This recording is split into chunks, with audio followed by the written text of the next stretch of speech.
ശുദ്ധ പരമദിവ്യകാരുണ്യത്തിന് ആരാധനയും സ്തുതിയും പുകഴ്ചയും ഉണ്ടായിരിക്കട്ടെ. നമുക്ക് കൃപാസനം പ്രത്യക്ഷീകരണ മധ്യസ്ഥ പ്രാർത്ഥന വിശ്വാസത്തോടെ ഏറ്റുചൊല്ലാം. അമ്മേ പരിശുദ്ധ അമ്മേ, അമ്മേ പരിശുദ്ധ അമ്മേ, ദൈവമാതാവേ, കൃപാസനത്തിലൂടെ ഞങ്ങൾക്കും ഞങ്ങളുടെ ദേശത്തിനും അമ്മ മാധ്യസ്ഥം തേടിത്തന്ന എല്ലാ അനുഗ്രഹങ്ങൾക്കും കൃപകൾക്കും ഞങ്ങളിപ്പോൾ ഹൃദയം നിറഞ്ഞ നന്ദി പറയുന്നു. അമ്മേ പരിശുദ്ധ അമ്മേ, ദൈവമാതാവേ, 2004 ഡിസംബർ 7-ാം തീയതി ഉച്ച കഴിഞ്ഞ് 2:30 കൃപാസനത്തിൽ സംഭവിച്ച അമ്മയുടെ പ്രത്യക്ഷപ്പെടലിനെ കുറിച്ച് തിരുസഭയ്ക്ക് സമർപ്പിച്ചിരിക്കുന്ന പഠനരേഖകളുടെ വസ്തുനിഷ്ഠവും ദൈവശാസ്ത്ര വിധിപ്രകാരമുള്ളതുമായ അന്വേഷണ പഠനങ്ങൾ നടത്തി ആ പ്രത്യക്ഷപ്പെടലിലൂടെ പ്രകടമായ ദൈവമാതാവിന്റെ പ്രത്യേക കരുതലും സംരക്ഷണവും വെളിപ്പെടുത്തുന്ന പീഡിതരുടെ ആശ്വാസം പ്രവാചകന്മാരുടെ രാജ്ഞിയും വാഗ്ദാനത്തിന്റെ പേടകവും പ്രപഞ്ച പ്രകൃതിയുടെ മാതാവുമായ പരിശുദ്ധ അമ്മയുടെ ഭക്തി തിരുസഭയിൽ കൂടുതൽ പ്രചരിച്ച് ജീവിതത്തിന്റെ ദുരിത അവസ്ഥകളിൽ അകപ്പെട്ട് കഴിയുന്ന അനേകായിരം മക്കൾക്ക് ദൈവത്തിന്റെ സാന്നിധ്യവും സന്ധിപ്പും കൂടുതൽ അനുഭവിക്കുക ആത്മീയ വിശുദ്ധിയും ദൈവശക്തിയും കൈവരിക്കുവാൻ ഞങ്ങളുടെ കുടുംബങ്ങളെ ഇടയാക്കണമേ. നമുക്ക് സ്തുതിച്ച് പ്രാർത്ഥിക്കാം. Hallelujah, hallelujah. നാളിതുവരെ ഉടമ്പടിയിലൂടെ ഞങ്ങൾക്ക് ലഭിച്ച എല്ലാ കൃപകൾക്കും ഞങ്ങൾ നന്ദി പറയുന്നു. Hallelujah, hallelujah. മഹത്വം, ആരാധന, ഹല്ലേലൂയ. ആരാധിക്കും ഞാൻ പൂർണ്ണ ഹൃദയമോടെ, തേടും നിൻ മുഖം ജീവകാലമെല്ലാം, സേവിച്ചിടും ഞാൻ സർവ്വവുമായി അടിയനിതാ. പരിശുദ്ധ പരമദിവ്യകാരുണ്യത്തിന് ആരാധനയും സ്തുതിയും പുകഴ്ചയും ഉണ്ടായിരിക്കട്ടെ. പരിശുദ്ധ പരമദിവ്യകാരുണ്യത്തിന് ആരാധനയും സ്തുതിയും പുകഴ്ചയും ഉണ്ടായിരിക്കട്ടെ. പരിശുദ്ധ പരമദിവ്യകാരുണ്യത്തിന് ആരാധനയും സ്തുതിയും പുകഴ്ചയും ഉണ്ടായിരിക്കട്ടെ. അമ്മേ പരിശുദ്ധ അമ്മേ, അമ്മേ പരിശുദ്ധ അമ്മേ, ഭൂസ്വർഗലോകങ്ങളുടെ രാജ്ഞിയായ അങ്ങേക്ക് ഭൗമ സംരക്ഷണത്തിനായി പ്രപഞ്ച പ്രകൃതിയെ തന്നെ തിരുസഭ പ്രതിഷ്ഠിക്കുവാൻ പ്രത്യക്ഷീകരണം വഴി ഇടയാക്കണമേ.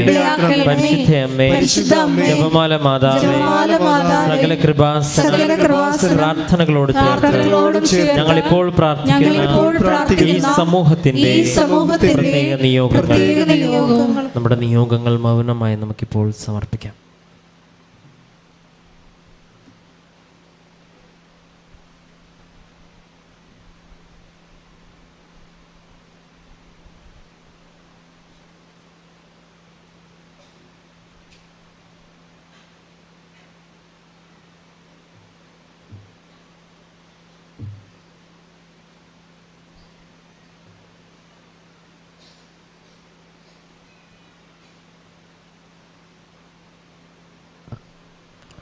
അമ്മയുടെ പ്രത്യക്ഷീകരണത്തിന്റെ ഈ അനുഗ്രഹവേളയിൽ ഞങ്ങൾക്ക് സാധിച്ചു തരുവാൻ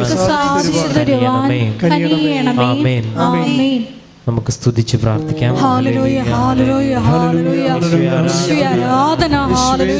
ഒരിക്കൽ കൂടി ധ്യാനം നയിക്കുന്ന ബഹുമാനപ്പെട്ട വി.പി. ജോസഫ് അച്ഛനെ ദൈവപിതാവിന്റെ കരങ്ങളിൽ അൾത്താരയിൽ സമർപ്പിച്ച് പ്രാർത്ഥിക്കുന്നു. ഈശോയെ, ഞങ്ങൾക്ക് ആവശ്യമായിട്ടുള്ള വചനങ്ങള് ചിലൂടെ പ്രദാനം ചെയ്യണമേ എന്ന് പ്രാർത്ഥിക്കുന്നു. ഈ ധ്യാന ശുശ്രൂഷ ഷക്കീന ടെലിവിഷനിലൂടെയും ഷാലോൺ ടെലിവിഷനിലൂടെയും പങ്കെടുത്ത് പ്രാർത്ഥിക്കുന്ന എല്ലാവരെയും സമർപ്പിച്ച് പ്രാർത്ഥിക്കുന്നു. അമ്മയുടെ പ്രത്യക്ഷീകരണത്തിന്റെ സാക്ഷികളാക്കി ആ മക്കളെ ഉയർത്തണമേ എന്ന് പ്രാർത്ഥിക്കുന്നു. Hallelujah, hallelujah. മഹത്വം, ആരാധന, ആരാധന, ഹല്ലേലൂയ. ആരാധന, ഹല്ലേലൂയ, ആരാധന. കൈകളടിച്ച് എഴുന്നേറ്റ് നിന്ന് കരങ്ങളടിച്ച് നമുക്ക് ഏറ്റുപാടാം.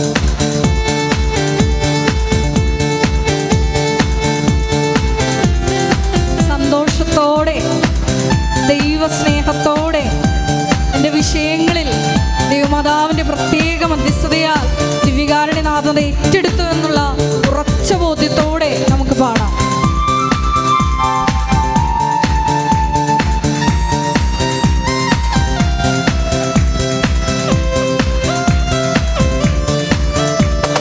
പുകഴ്ത്തിയിടാം യേശുവിനെ ക്രൂശിലെ ജയാളിയെ, സ്തുതിച്ചിടാം യേശുവിനെ സ്തുതിക്കവൻ യോഗ്യനല്ലോ.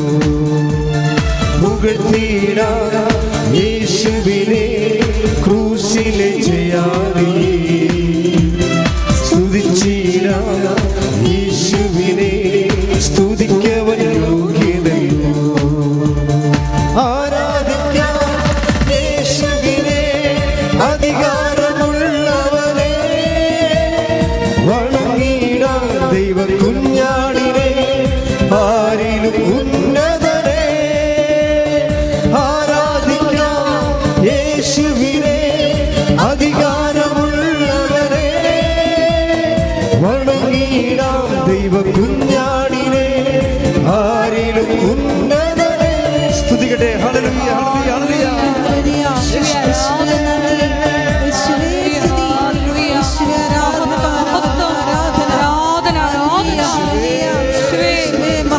പ്രത്യേകമായിട്ട് സമർപ്പിച്ച് പ്രാർത്ഥിക്കുന്നു. ലോകസമാധാനത്തിന് വേണ്ടി ഞങ്ങൾ പ്രാർത്ഥിക്കുന്നു.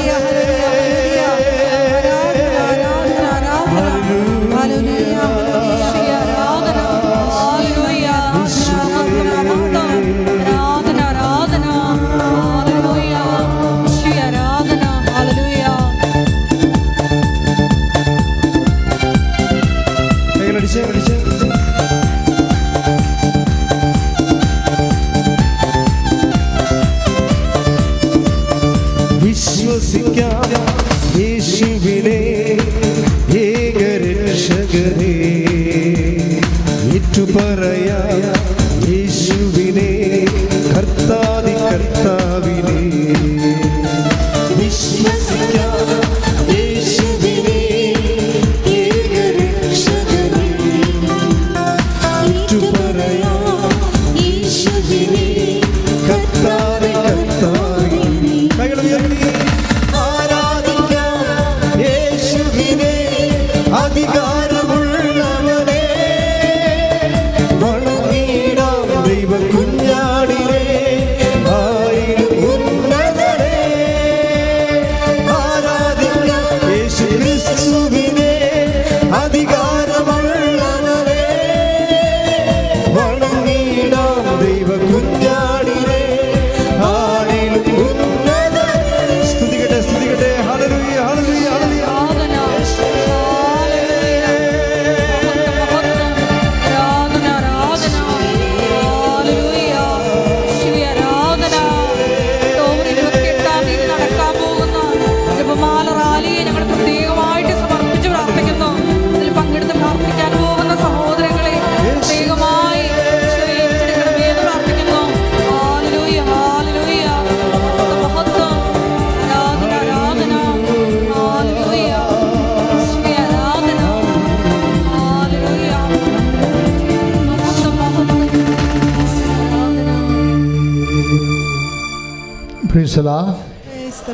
ഇരിക്കുക.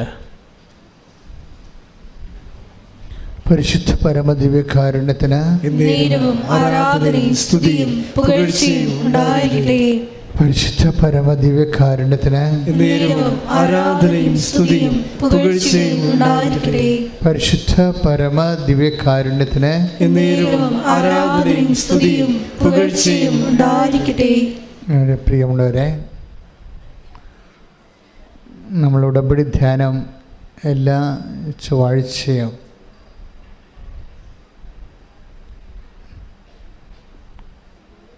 ഉടമ്പടി ധ്യാനം ഓൺലൈനിൽ നമ്മൾ കൂടുന്നതിൻ്റെ പ്രധാനപ്പെട്ട കാരണം ഉടമ്പടി ഒരു പുതിയ വിഷയമാണ്. അത് എങ്ങനെയാണ് വർക്കൗട്ട് ചെയ്യണത്? കാര്യം എൻ്റെ ഒരു 40 വർഷത്തെ ശുശ്രൂഷ ജീവിതത്തിൽ സഭയിൽ നിലവിലുള്ള വ്യത്യസ്തങ്ങളായ ആധ്യാത്മിക പരിചരണങ്ങൾ നമ്മൾ പരിശീലിക്കുകയും അതുപോലെ തന്നെ അത് ശുശ്രൂഷിക്കുകയൊക്കെ ചെയ്തിട്ടുണ്ട്. അതിൽ നൊവേനകളുണ്ട്, കരിസ്മാറ്റിക് ധ്യാനങ്ങളുണ്ട്, ശുശ്രൂഷകളുണ്ട്, വ്യത്യസ്തങ്ങളായിട്ടുള്ള. പക്ഷേ നമ്മൾ ദിവസവും സാക്ഷ്യങ്ങളെ പരിശോധിക്കുമ്പോൾ നമുക്ക് മനസ്സിലാകണത് ഇപ്പോഴും നിലവിലുള്ള എല്ലാവിധ ആധ്യാത്മിക പദ്ധതികളേക്കാൾ നിലവാരമുള്ളതും പെട്ടെന്നുള്ളതും സർവജനീനമായിട്ടുള്ള ദൈവാനുഭവമാണ് ഉടമ്പടിയിൽ വരുന്നത്. സർവജനീനമെന്ന് പറഞ്ഞു കഴിഞ്ഞാൽ നോട്ട് ഓൺലി ഫോർ ക്രിസ്ത്യൻസ്, ആരെല്ലാം ദൈവമായിട്ട് ഉടമ്പടി വിഹിതമായ ഒരു ജീവിതക്രമം പാലിച്ച് മുന്നോട്ട് പോകുന്നുവോ സത്യസന്ധനായ ദൈവം അവരോടെല്ലാം പോസിറ്റീവായിട്ട് ഇൻട്രാക്ട് ചെയ്യുന്നുണ്ട്. കഴിഞ്ഞ ദിവസങ്ങളിൽ ഒരു സ്വപ്നകുമാർ എന്ന് പറഞ്ഞ ഒരു മകൻ ഇന്നലെ സാക്ഷ്യം പറഞ്ഞു. സ്വപ്നകുമാറിന് നാവിൽ ക്യാൻസറാണ്. അപ്പോൾ ആദ്യം അത് കുറച്ച് ഡോക്ടർ ബയോപ്സിയൊക്കെ കഴിഞ്ഞിട്ട് ക്യാൻസറാണെന്ന് ഐഡൻറ്റിഫൈ ചെയ്തിട്ട് അറുത്ത് കളഞ്ഞു. അപ്പോൾ ഇനി അത് കയറി പിടിക്കുമോ എന്ന് അറിയാൻ വേണ്ടി അയാൾക്ക് പേടിയാണ്. അതോട്ട് ഇനിയും ക്യാൻസർ ഉള്ളിലോട്ട് കയറുമോ, ഇനിയും 6 മാസം കഴിയുമ്പോൾ ബാക്കിയുള്ള നാക്കും മുറിച്ച് കളയേണ്ടി വരുമോ എന്നൊക്കെ വിചാരിച്ചുകൊണ്ട് പുള്ളിക്ക് സങ്കടപ്പെട്ട് ഇടങ്ങി. അപ്പോൾ എന്നിട്ട് അദ്ദേഹം വന്ന് ഉടമ്പടി എടുത്ത് ഉടമ്പടി തൈലവും ഉടമ്പടി ഉപ്പുമൊക്കെ ചേർത്ത് നാക്കിൽ പുരട്ടി അങ്ങനെ പ്രാർത്ഥിച്ചു പോവുകയാണ്. അപ്പം പിന്നീട് ബയോപ്സി എടുത്ത് കഴിഞ്ഞപ്പോൾ ക്യാൻസറിൻ്റെ അംശങ്ങൾ പോലും ഇല്ല. അപ്പം അയാൾക്ക് എന്തെങ്കിലും ധൈര്യമായി. പക്ഷേ അത് പറയാനല്ല ഞാൻ പറയണത്. സ്വപ്നകുമാർ അവസാനം പറഞ്ഞ് വെക്കുന്ന ഒരു സംഭവമുണ്ട്. അതായത് എനിക്കിപ്പം നല്ല ആരോഗ്യമുണ്ട്, ഇപ്പം ഞാൻ 5 രോഗികളെ കണ്ടുവച്ചിട്ടുണ്ട്. അപ്പോൾ ഞാനിങ്ങനെ ദൈവം പെട്ടെന്ന് എന്നെ ഇങ്ങനെ സഹായിക്കാൻ കാരണം ഞാൻ ഈ രോഗമായിരിക്കുന്ന സമയത്ത് ഉടമ്പടി എടുത്തതിന് ശേഷവും എൻ്റെ അധ്വാനത്തിൽ തുച്ഛമായ ഒരു അന്നന്ന് ജോലി എടുക്കുന്ന ആളാണ്. അതിൽ നിന്ന് ഉള്ള മിച്ചം പിടിച്ചിട്ടാണ് മറ്റ് സഹരോഗികളെ ആശുപത്രിയുള്ളവരെ സഹായിക്കുന്നത്. അങ്ങനെ സഹായിക്കുന്ന കൂട്ടത്തിൽ ഇദ്ദേഹം ദൈവം ആ ഉടമ്പടി സത്യസന്ധമാണെന്ന് മനസ്സിലാക്കിയപ്പോൾ ഈ ഉടമ്പടിയുടെ ഏറ്റവും വലിയ റിസ്ക് എന്താണെന്ന് നിങ്ങൾക്കറിയാമോ? ഉടമ്പടിയുടെ ഏറ്റവും വലിയ റിസ്ക് എന്താ? നമ്മുടെ ഉടമ്പടി സത്യസന്ധമാണെന്ന് ദൈവത്തിന് തോന്നണം. അതാണ് എൻ്റെ റിസ്ക്. ഉടമ്പടിയിൽ ഒരു റിസ്ക്കേ ഉള്ളൂ. അത് നമ്മുടെ ഉടമ്പടി നമ്മൾ ദൈവത്തോട് എടുത്തിരിക്കുന്ന ഈ ബയലാറ്ററൽ ഉഭയകക്ഷി എഗ്രിമെൻ്റ് സത്യസന്ധമാണെന്ന് ദൈവത്തിന് തോന്നണം. അതൊരു വല്ലാത്ത കടമ്പയാണ്. അതായത് എനിക്ക് ഒരു സ്റ്റാറ്റിസ്റ്റിക്സ് നോക്കിയാൽ ഇന്നലെയൊക്കെ 820 പേര് ഉടമ്പടി എടുത്തിട്ടുണ്ട്. അപ്പോൾ എനിക്ക് ഈ ആളെ കൂടുമ്പോൾ എല്ലാവരും ദൈവത്തിൻ്റെ വഴികളിലേക്ക് വരുന്നതിലും സന്തോഷമേ ഉള്ളൂ. പക്ഷേ എൻ്റെ മനസ്സിൽ ഉടനെ ഒരു ദുഃഖം ഉണ്ടാവും. കാര്യം കഥ അറിഞ്ഞിട്ടാണ് ഈ ആട്ടം കാണുന്നതെന്ന്. ഓരോരുത്തർക്കും ഓരോ കാര്യം ഇങ്ങനെ അവർക്ക് കിട്ടിയ അനുഭവങ്ങളൊക്കെ പറയുമ്പോൾ നിങ്ങൾക്ക് ഒരു ബുദ്ധി തോന്നി കമ്പം കയറി വന്ന് ഉടമ്പടി എടുക്കും. എന്നിട്ട് ഈ ഉടമ്പടിയോട് എങ്ങനെയാണ് ടെക്നിക്കൽ ഇൻട്രാക്ട് ചെയ്യേണ്ടതെന്ന് അറിയത്തില്ല. നേർച്ച വസ്തുക്കളൊക്കെ സാങ്കേതികമായിട്ട് ഉപയോഗിക്കും. ഈ സാങ്കേതികമായിട്ട് ഉപയോഗിച്ചാൽ നേർച്ച വസ്തുക്കൾ വർക്കൗട്ട് ചെയ്യത്തില്ല. നേർച്ച വസ്തുക്കളിലേക്ക് വരേണ്ടത് എന്താണ്? അതൊരു നേർച്ച വസ്തുക്കൾ ആസച്ച് അതൊരു മീഡിയം മാത്രമാണ്. അതെപ്പോഴും നമ്മൾ ടെക്നിക്ക് അറിയണം. നേർച്ച വസ്തു എന്ന് പറയുന്നത് ഒരു മാധ്യമം മാത്രമാണ് ദൈവത്തിനെ നമ്മുടെ ജീവിതത്തിൽ പ്രവർത്തിക്കാൻ ബൈബിൾ അംഗീകരിച്ചിട്ടുള്ള, ബൈബിൾ ഉപയോഗിച്ചിട്ടുള്ള കൃപാസനം പുതിയ നിറച്ച വസ്തുക്കളൊന്നും ഇറങ്ങിയിട്ടില്ല. ബൈബിൾ ഉപയോഗിച്ചിട്ടുള്ള നിറച്ച വസ്തുക്കളാണ് ജന്മാന്തരങ്ങളിലൂടെ ദൈവജനത്തിന് സൗഖ്യവും ശക്തിയും കൊടുക്കാൻ വേണ്ടി ദൈവം തൻ്റെ ജനവുമായിട്ടുള്ള യാത്രയിൽ ഉപയോഗിച്ചിട്ടുള്ള വസ്തുക്കളാണ് ഉപ്പ്, അതുപോലെ തന്നെ തൈലം. അതെല്ലാം ദൈവം ഉപയോഗിച്ചതാണ്. ദൈവം ഉപയോഗിച്ച ആ നേർച്ച വസ്തുക്കളെ ആർക്ക് വേണമെങ്കിലും ദൈവനാമത്തിൽ ഉപയോഗിക്കാം. പക്ഷെ ദൈവനാമത്തിൽ ഉപയോഗിക്കുമ്പോൾ ദൈവനാമത്തിൽ ആർക്ക് വേണമെങ്കിലും ഉപയോഗിക്കാം. പക്ഷെ ദൈവനാമത്തിൽ ഉപയോഗിക്കുമ്പോൾ ഉണ്ടാകുന്നൊരു പ്രശ്നമുണ്ട്. അതറിഞ്ഞിരുന്ന നേർച്ച വസ്തുക്കൾ പെട്ടെന്ന് വർക്കൗട്ട് ചെയ്യും. ദൈവനാമത്തിലാണ് എല്ലാം ഉപയോഗിക്കുന്നത്, പ്രത്യേകിച്ച് ക്രിസ്തുവിൻ്റെ നാമത്തിലാണ്. ക്രിസ്ത്യൻ പറയാനെല്ലാം പോണത് ക്രിസ്തുവിൻ്റെ നാമത്തിലാണ്. ഇതെല്ലാം ബ്ലെസ് ചെയ്തിരിക്കുന്നതും ക്രിസ്തുവിൻ്റെ നാമത്തിലാണ്. നിങ്ങളത് ഉപയോഗിക്കണം ക്രിസ്തുവിൻ്റെ നാമത്തിലാണ്. പക്ഷെ ദൈവനാമത്തിൽ ഒരു ഉപയോഗിക്കുമ്പോൾ അതിന് വരുന്ന റിസ്ക് ഉണ്ട്. ഉടമ്പടിക്കുള്ള റിസ്ക് പോലെ ദൈവത്തിൻ്റെ മുമ്പിൽ നിങ്ങൾ ഉടമ്പടി എടുക്കുമ്പോൾ നിങ്ങൾ ഉടമ്പടിയിൽ സത്യസന്ധമായിട്ട് ദൈവത്തിനത് സത്യസന്ധമായിട്ട് തോന്നണം. അതാണ് ഉടമ്പടി റിസ്ക്. നേർച്ച വസ്തുക്കൾ ഉപയോഗിക്കുമ്പോൾ റിസ്ക് ഉണ്ട്. നമ്മൾ ദൈവനാമത്തിലാണ് ഇത് ഉപയോഗിക്കുന്നത്, വിശ്വാസപ്രമാണം ശരിയാണ് ഉപയോഗിക്കുന്നത്. അപ്പോൾ അത് ഓട്ടോമാറ്റിക്കായിട്ട് സാങ്കേതികമായിട്ട് വർക്കൗട്ട് ചെയ്യേണ്ടതാണ്. പക്ഷെ ചിലർക്ക് വർക്ക് ചെയ്യും, ചിലർക്ക് വർക്കൗട്ട് ചെയ്യത്തില്ല. അതിൻ്റെ കാരണം എന്ന് വെച്ചാൽ ദൈവനാമത്തിൽ ഉപയോഗിക്കുന്ന ഒരാൾ, ഇപ്പം നിങ്ങൾ ഉദാഹരണത്തിന് നിങ്ങൾ ദൈവനാമത്തിലൊരു വസ്തു ഉപയോഗിക്കുമ്പോൾ അവിടെ വിശ്വാസം മാത്രം പോരാ, പിന്നെന്ത് വേണം? സ്നേഹം, ദൈവത്തോട് സ്നേഹം കൂടി വേണം. അത് സ്നേഹത്തിൻ്റെ സ്വഭാവം അറിയാമല്ലോ, അത് ഇൻറ്റിമസിയുടെ ഭാഗമാണ്. ഞാനിന്ന് കൊച്ചച്ഛനുമായിട്ട് സംസാരിക്കുകയായിരുന്നു. അതായത് പലപ്പോഴും പള്ളി പ്രസംഗങ്ങളിൽ വരുന്നൊരു പ്രത്യേകത, അതൊരു നോളജ് ട്രാൻസ്ഫറിങ് ആയിട്ടാണ് അതിൻ്റെ പ്രോസസ്സിങ് നടക്കുന്നത്. ദൈവത്തെക്കുറിച്ചുള്ള അറിവുകൾ ജനങ്ങൾക്ക് പകർന്നു കൊടുക്കുക. പക്ഷേ അറിവ് പകർന്നു കൊടുക്കുമ്പോൾ ചില അറിവുകൾ നമുക്ക് അനുഭവവേദ്യമാകാത്തതിൻ്റെ കാരണം അതിൻ്റെ അഭിഷേകത്തലം നഷ്ടപ്പെടുന്നത് കൊണ്ടാണ്. അറിവ് പകർന്നു കൊടുക്കുമ്പോൾ അതിൻ്റെ ജീവനെന്ന് പറയണത് അതിൻ്റെ അഭിഷേകമാണ്. അഭിഷേകമില്ലാത്ത അറിവുകൾ സാങ്കേതിക ജ്ഞാനമാണ്, വർക്കൗട്ട് ചെയ്യത്തില്ല. അപ്പോൾ എപ്പോഴും എൻ്റെ മക്കൾ, ഞങ്ങൾ ഉടമ്പടി പ്രകാരം നിങ്ങൾക്ക് തരുന്ന ഫോർമുലയിൽ നിങ്ങൾ ഓട്ടോമാറ്റിക്കായിട്ട് ദൈവമായിട്ടൊരു ഇൻറ്റിമസി കീപ്പ് ചെയ്യാൻ വേണ്ടി നിർദ്ദേശങ്ങൾ, ഉപദേശങ്ങൾ, പ്രബോധനങ്ങൾ നൽകുന്നുണ്ട്. അതിനാണ് ചൊവ്വാഴ്ച ധ്യാനം വെച്ചിരിക്കുന്നത്. മനസ്സിലായ? ഇപ്പം നിങ്ങൾ രോഗികളെ ശുശ്രൂഷിക്കുന്നു. ഇപ്പോൾ സ്വപ്നകുമാറിന് എന്താ പറഞ്ഞിരിക്കണത്? അവസാനം പറഞ്ഞ സാക്ഷ്യം നിർത്തിയത് എന്താണ്? ഞാനിപ്പോൾ ആരോഗ്യമുണ്ട്, ഞാൻ 1 മാസം പണിക്ക് പോയി കഴിഞ്ഞാൽ എനിക്ക് 5 രോഗികളെ ശുശ്രൂഷിക്കാനുണ്ട്. അതാണ് വിഷയം. നേരത്തെ അദ്ദേഹത്തിന് രോഗിയായിരുന്ന കാലത്ത് രോഗികളെ ശുശ്രൂഷിക്കുമായിരുന്നു. ഇപ്പോഴദ്ദേഹം എന്താ പറയണത്? ഇപ്പം എനിക്ക് ആരോഗ്യമുണ്ട്, ഞാൻ 5 രോഗികളെ കണ്ടുവച്ചിട്ടുണ്ടെന്നാണ്. എന്തിനാണ്? അവരെ ശുശ്രൂഷിക്കാൻ. പണം കൊടുത്ത്. ഇല്ലാത്ത ഒരു കൂലിപ്പണിക്കാരനാണ്, അവന് കിട്ടിയതിൽ നിന്ന് ആണ് അവൻ കൊടുക്കേണ്ടത്.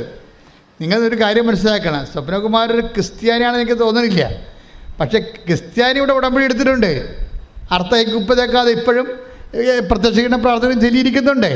ഇങ്ങനെയുള്ള ഓരോ കാണ്ടാമൃഗങ്ങൾ ഈ പേര് സൂക്ഷിച്ച് ദൈവത്തിന് പണിയും കൊടുത്ത് ജീവിക്കുന്നുണ്ട്. ഇതിനകത്ത് വല്ല വിഷയം എന്ന് പറയുന്നത് you are Christian or not, അതൊന്നും ദൈവത്തിനൊരു ഉടമ്പടി പ്രശ്നമല്ല.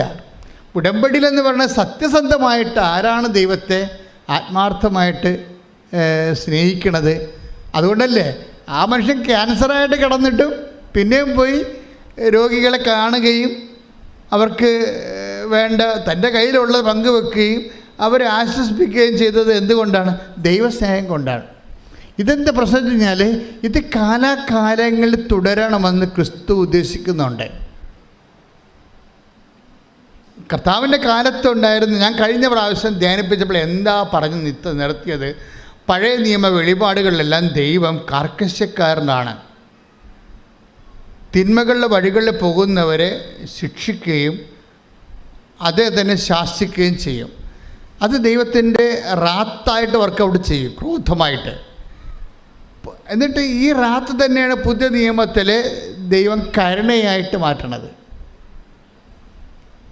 എന്നിട്ട് കർത്താവിൻ്റെ കഥകളിലെല്ലാമേ ആന്തരികമായ ചൈതന്യം എന്ന് പറയുന്നത് കരുണയാണ്. ഈ കരുണ എന്ന് പറയണത് നല്ല സമരിയക്കാരൻ്റെ കഥയിൽ അവസാനിക്കാനുള്ളതല്ല.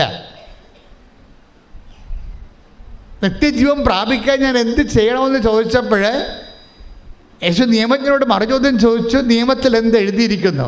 അവൻ പറഞ്ഞു, നിന്നെ എല്ലാത്തിനും ദൈവത്തെ സ്നേഹിക്കുക, നിന്നെപ്പോലെ നിന്റെ അയൽക്കാരനെ സ്നേഹിക്കുക. അപ്പോൾ നിയമജ്ഞൻ തിരിച്ചു പറഞ്ഞു, ഞാനിതെല്ലാം നേരത്തെ ചെയ്യുന്നുണ്ട്. അപ്പോഴേ പറഞ്ഞ് അയൽക്കാരനെ സ്നേഹിക്കാൻ പറഞ്ഞപ്പോൾ പുള്ളിക്കൊരു സംശയം തോന്നി. കാര്യം ഈ സ്നേഹത്തിൻ്റെ കാര്യത്തിൽ എപ്പോഴും ഒരു കൺഫ്യൂഷനാണ്. ചിലർക്ക് അയൽക്കാരെന്ന് പറയണത് അവരുടെ മതത്തിൽപ്പെട്ട ആൾക്കാർ മാത്രമാണ്. അവിടെയാണല്ലോ പ്രശ്നം. കർത്താവ് അത് തിരുത്തലുണ്ട്. ചിലർക്ക് അയൽക്കാരെന്ന് പറയണത് അവരുടെ മതത്തിൽപ്പെട്ട ആൾക്കാർ, അവരുടെ കുടുംബത്തിൽപ്പെട്ടവർ. അത് ശരിക്കും പറഞ്ഞാൽ ഇപ്പോൾ ഈ മധ്യപൂർവ്വ ദേശങ്ങളിലും യഹൂദനായാലും അല്ലാത്തവർക്കായാലും ഒരു ഓൾഡ് കൺസെപ്റ്റ് എന്ന് പറയുന്നത് അയൽക്കാർ, സ്നേഹിതരെന്നൊക്കെ പറഞ്ഞത് അവരുടെ വർഗത്തിലും കുടുംബത്തിലും പെട്ട ആൾക്കാരാണ്. ഇതുകൊണ്ടാണ് കർത്താവ് സമരിയക്കാരനെ പുറത്തുനിന്ന് കൊണ്ടുവന്നത്. ഒരു മനുഷ്യൻ ജെറുസലേമിൽ നിന്ന് ജെറിക്കോയിലേക്ക് പോകുകയായിരുന്നു. അവൻ കള്ളന്മാരുടെ കയ്യിൽ അകപ്പെട്ടു, അവനെ പരിക്ഷീണനാക്കി എന്ന് പറഞ്ഞപ്പോഴേ അവൻ വഴിവെക്കിൽ മരണത്തോട് മല്ലിട്ട് കിടക്കുമ്പോഴേ അവിടെ കൂടി കടന്നു പോകുന്ന 2 പേര് പറയുന്നുണ്ട്. ഒന്ന് പുരോഹിതൻ, അത് അവരുടെ കൂട്ടത്തിലുള്ള ആളാണ്. ഒന്ന് ലേവ്യൻ, അതും അൾത്താർ ശുശ്രൂഷകനായിട്ട് നിൽക്കുന്ന ആളാണ്. അപ്പോഴേ അയൽക്കാരനെ വേണമെങ്കിൽ ഈശോയ്ക്ക് ആ കഥയിൽ പുരോഹിതൻ അയൽക്കാരനാക്കാം, വേണമെങ്കിൽ ഈശോയ്ക്ക് ആ കഥയിൽ ലേവ്യനെ അയൽക്കാരനാക്കാം. അവർക്ക് സ്നേഹമില്ലാത്തതുകൊണ്ടല്ല പ്രശ്നം. അതായത് സമരക്കാരുമാണ് യഹൂദരും തമ്മിൽ 400 കൊല്ലത്തെ ശത്രുത ഉണ്ട്. ഈ വർഗശത്രുത ഉള്ള ആൾക്കാരെ സ്നേഹത്തിൻ്റെ പരിധിയിലേക്ക് കൊണ്ടുവരാൻ വേണ്ടിയാണ് സമരക്കാരനെ ആ കഥയിൽ നല്ല സമരക്കാരനാക്കിയത്. ദാറ്റ് മീൻസ് ആരാണ് അയൽക്കാരനെന്ന് ചോദിച്ചാൽ വർഗശത്രുവിലിരിക്കുന്ന ആളിന് ഒരാവശ്യം വന്നു കഴിഞ്ഞാൽ ആർക്ക് സഹായിക്കാൻ കഴിയും? അയാൾ അയൽക്കാരൻ. കാര്യം ഇത് ദൈവിക പ്രബോധനമാണ്, മാനുഷിക പ്രബോധനമല്ല. ബൈബിളിൻ്റെ പ്രത്യേകത അതാണ്. മനുഷ്യന്മാരത് ചെയ്യുവോ ചെയ്യാതിരിക്കുവോ, അത് പ്രായോഗികമാണോ പ്രാക്ടിക്കലാണോ അല്ലയോ എന്നല്ല ബൈബിൾ നോക്കണത്. ബൈബിൾ നോക്കണത് ആ വിഷയം സത്യമാണോ എന്നാണ് നോക്കണത്, ദൈവികമാണോ എന്ന്. ദൈവത്തിൻ്റെ വചനങ്ങളാണ്. ദൈവത്തിൻ്റെ വചനങ്ങൾ ദൈവികമാകണം, അല്ല മാനുഷികമല്ല.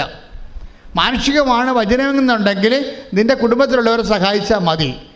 കർത്താവിൻ്റെ വചനം ദൈവികമായതുകൊണ്ട് ദൈവത്തിൻ്റെ സ്വഭാവമാണ് വചനത്തിനുള്ളത്. അതുകൊണ്ടാണ് വർഗശത്രുവിനെ അയൽക്കാരനാക്കിയത്. പ്രാർത്ഥിക്കുക, കർത്താവായ ദൈവമേ, അങ്ങയോട് ഉടമ്പടി ചെയ്യുക വഴി അങ്ങയുടെ മനസ്സിന് അനുപേക്ഷണീയമായി ദൈവിക നിലവാരമുള്ള സ്വഭാവ പ്രവർത്തനങ്ങളിലേക്ക് എന്നെ അഭിഷേകം ചെയ്ത് ഉയർത്തണമേ. ശ്രുതിക്കട്ടെ, ഹല്ലേലൂയ.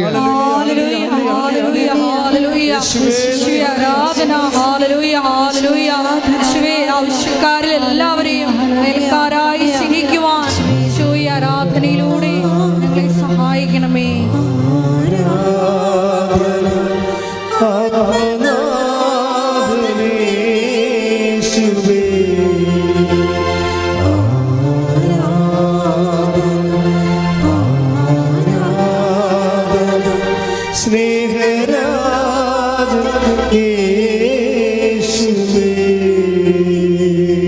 അപ്പോഴേ സ്വപ്നകുമാരൻ പറയണത്, ഞാൻ ഇനി 5 രോഗികളെ കൂടി ശുശ്രൂഷിക്കുമെന്ന് പറയുമ്പോൾ അദ്ദേഹത്തിൻ്റെ ശുശ്രൂഷയും പരസ്നേഹവും വർദ്ധിച്ചു.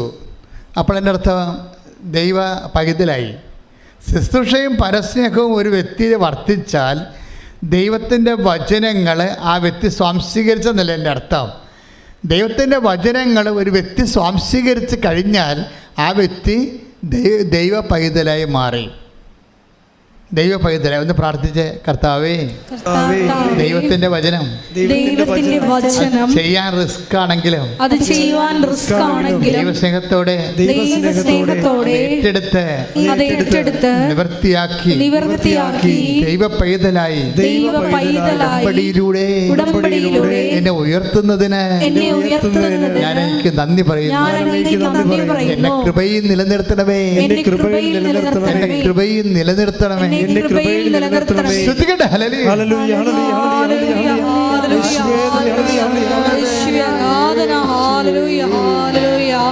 ഹല്ലേലൂയ, ഹല്ലേലൂയ, ഹല്ലേലൂയ,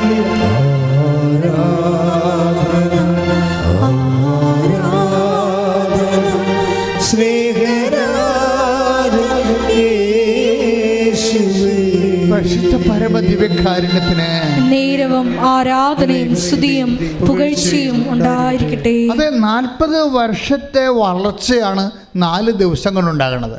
അതാണ് മറ്റ് പ്രാർത്ഥനകളിൽ നിന്ന് ഉടമ്പടി വ്യത്യസ്തമായിരിക്കുന്നത്. ആർക്കതിൻ്റെ അകത്ത് സത്യാപ നിൻ്റെ റിസ്ക് എന്ന് പറഞ്ഞാൽ എന്താണ്?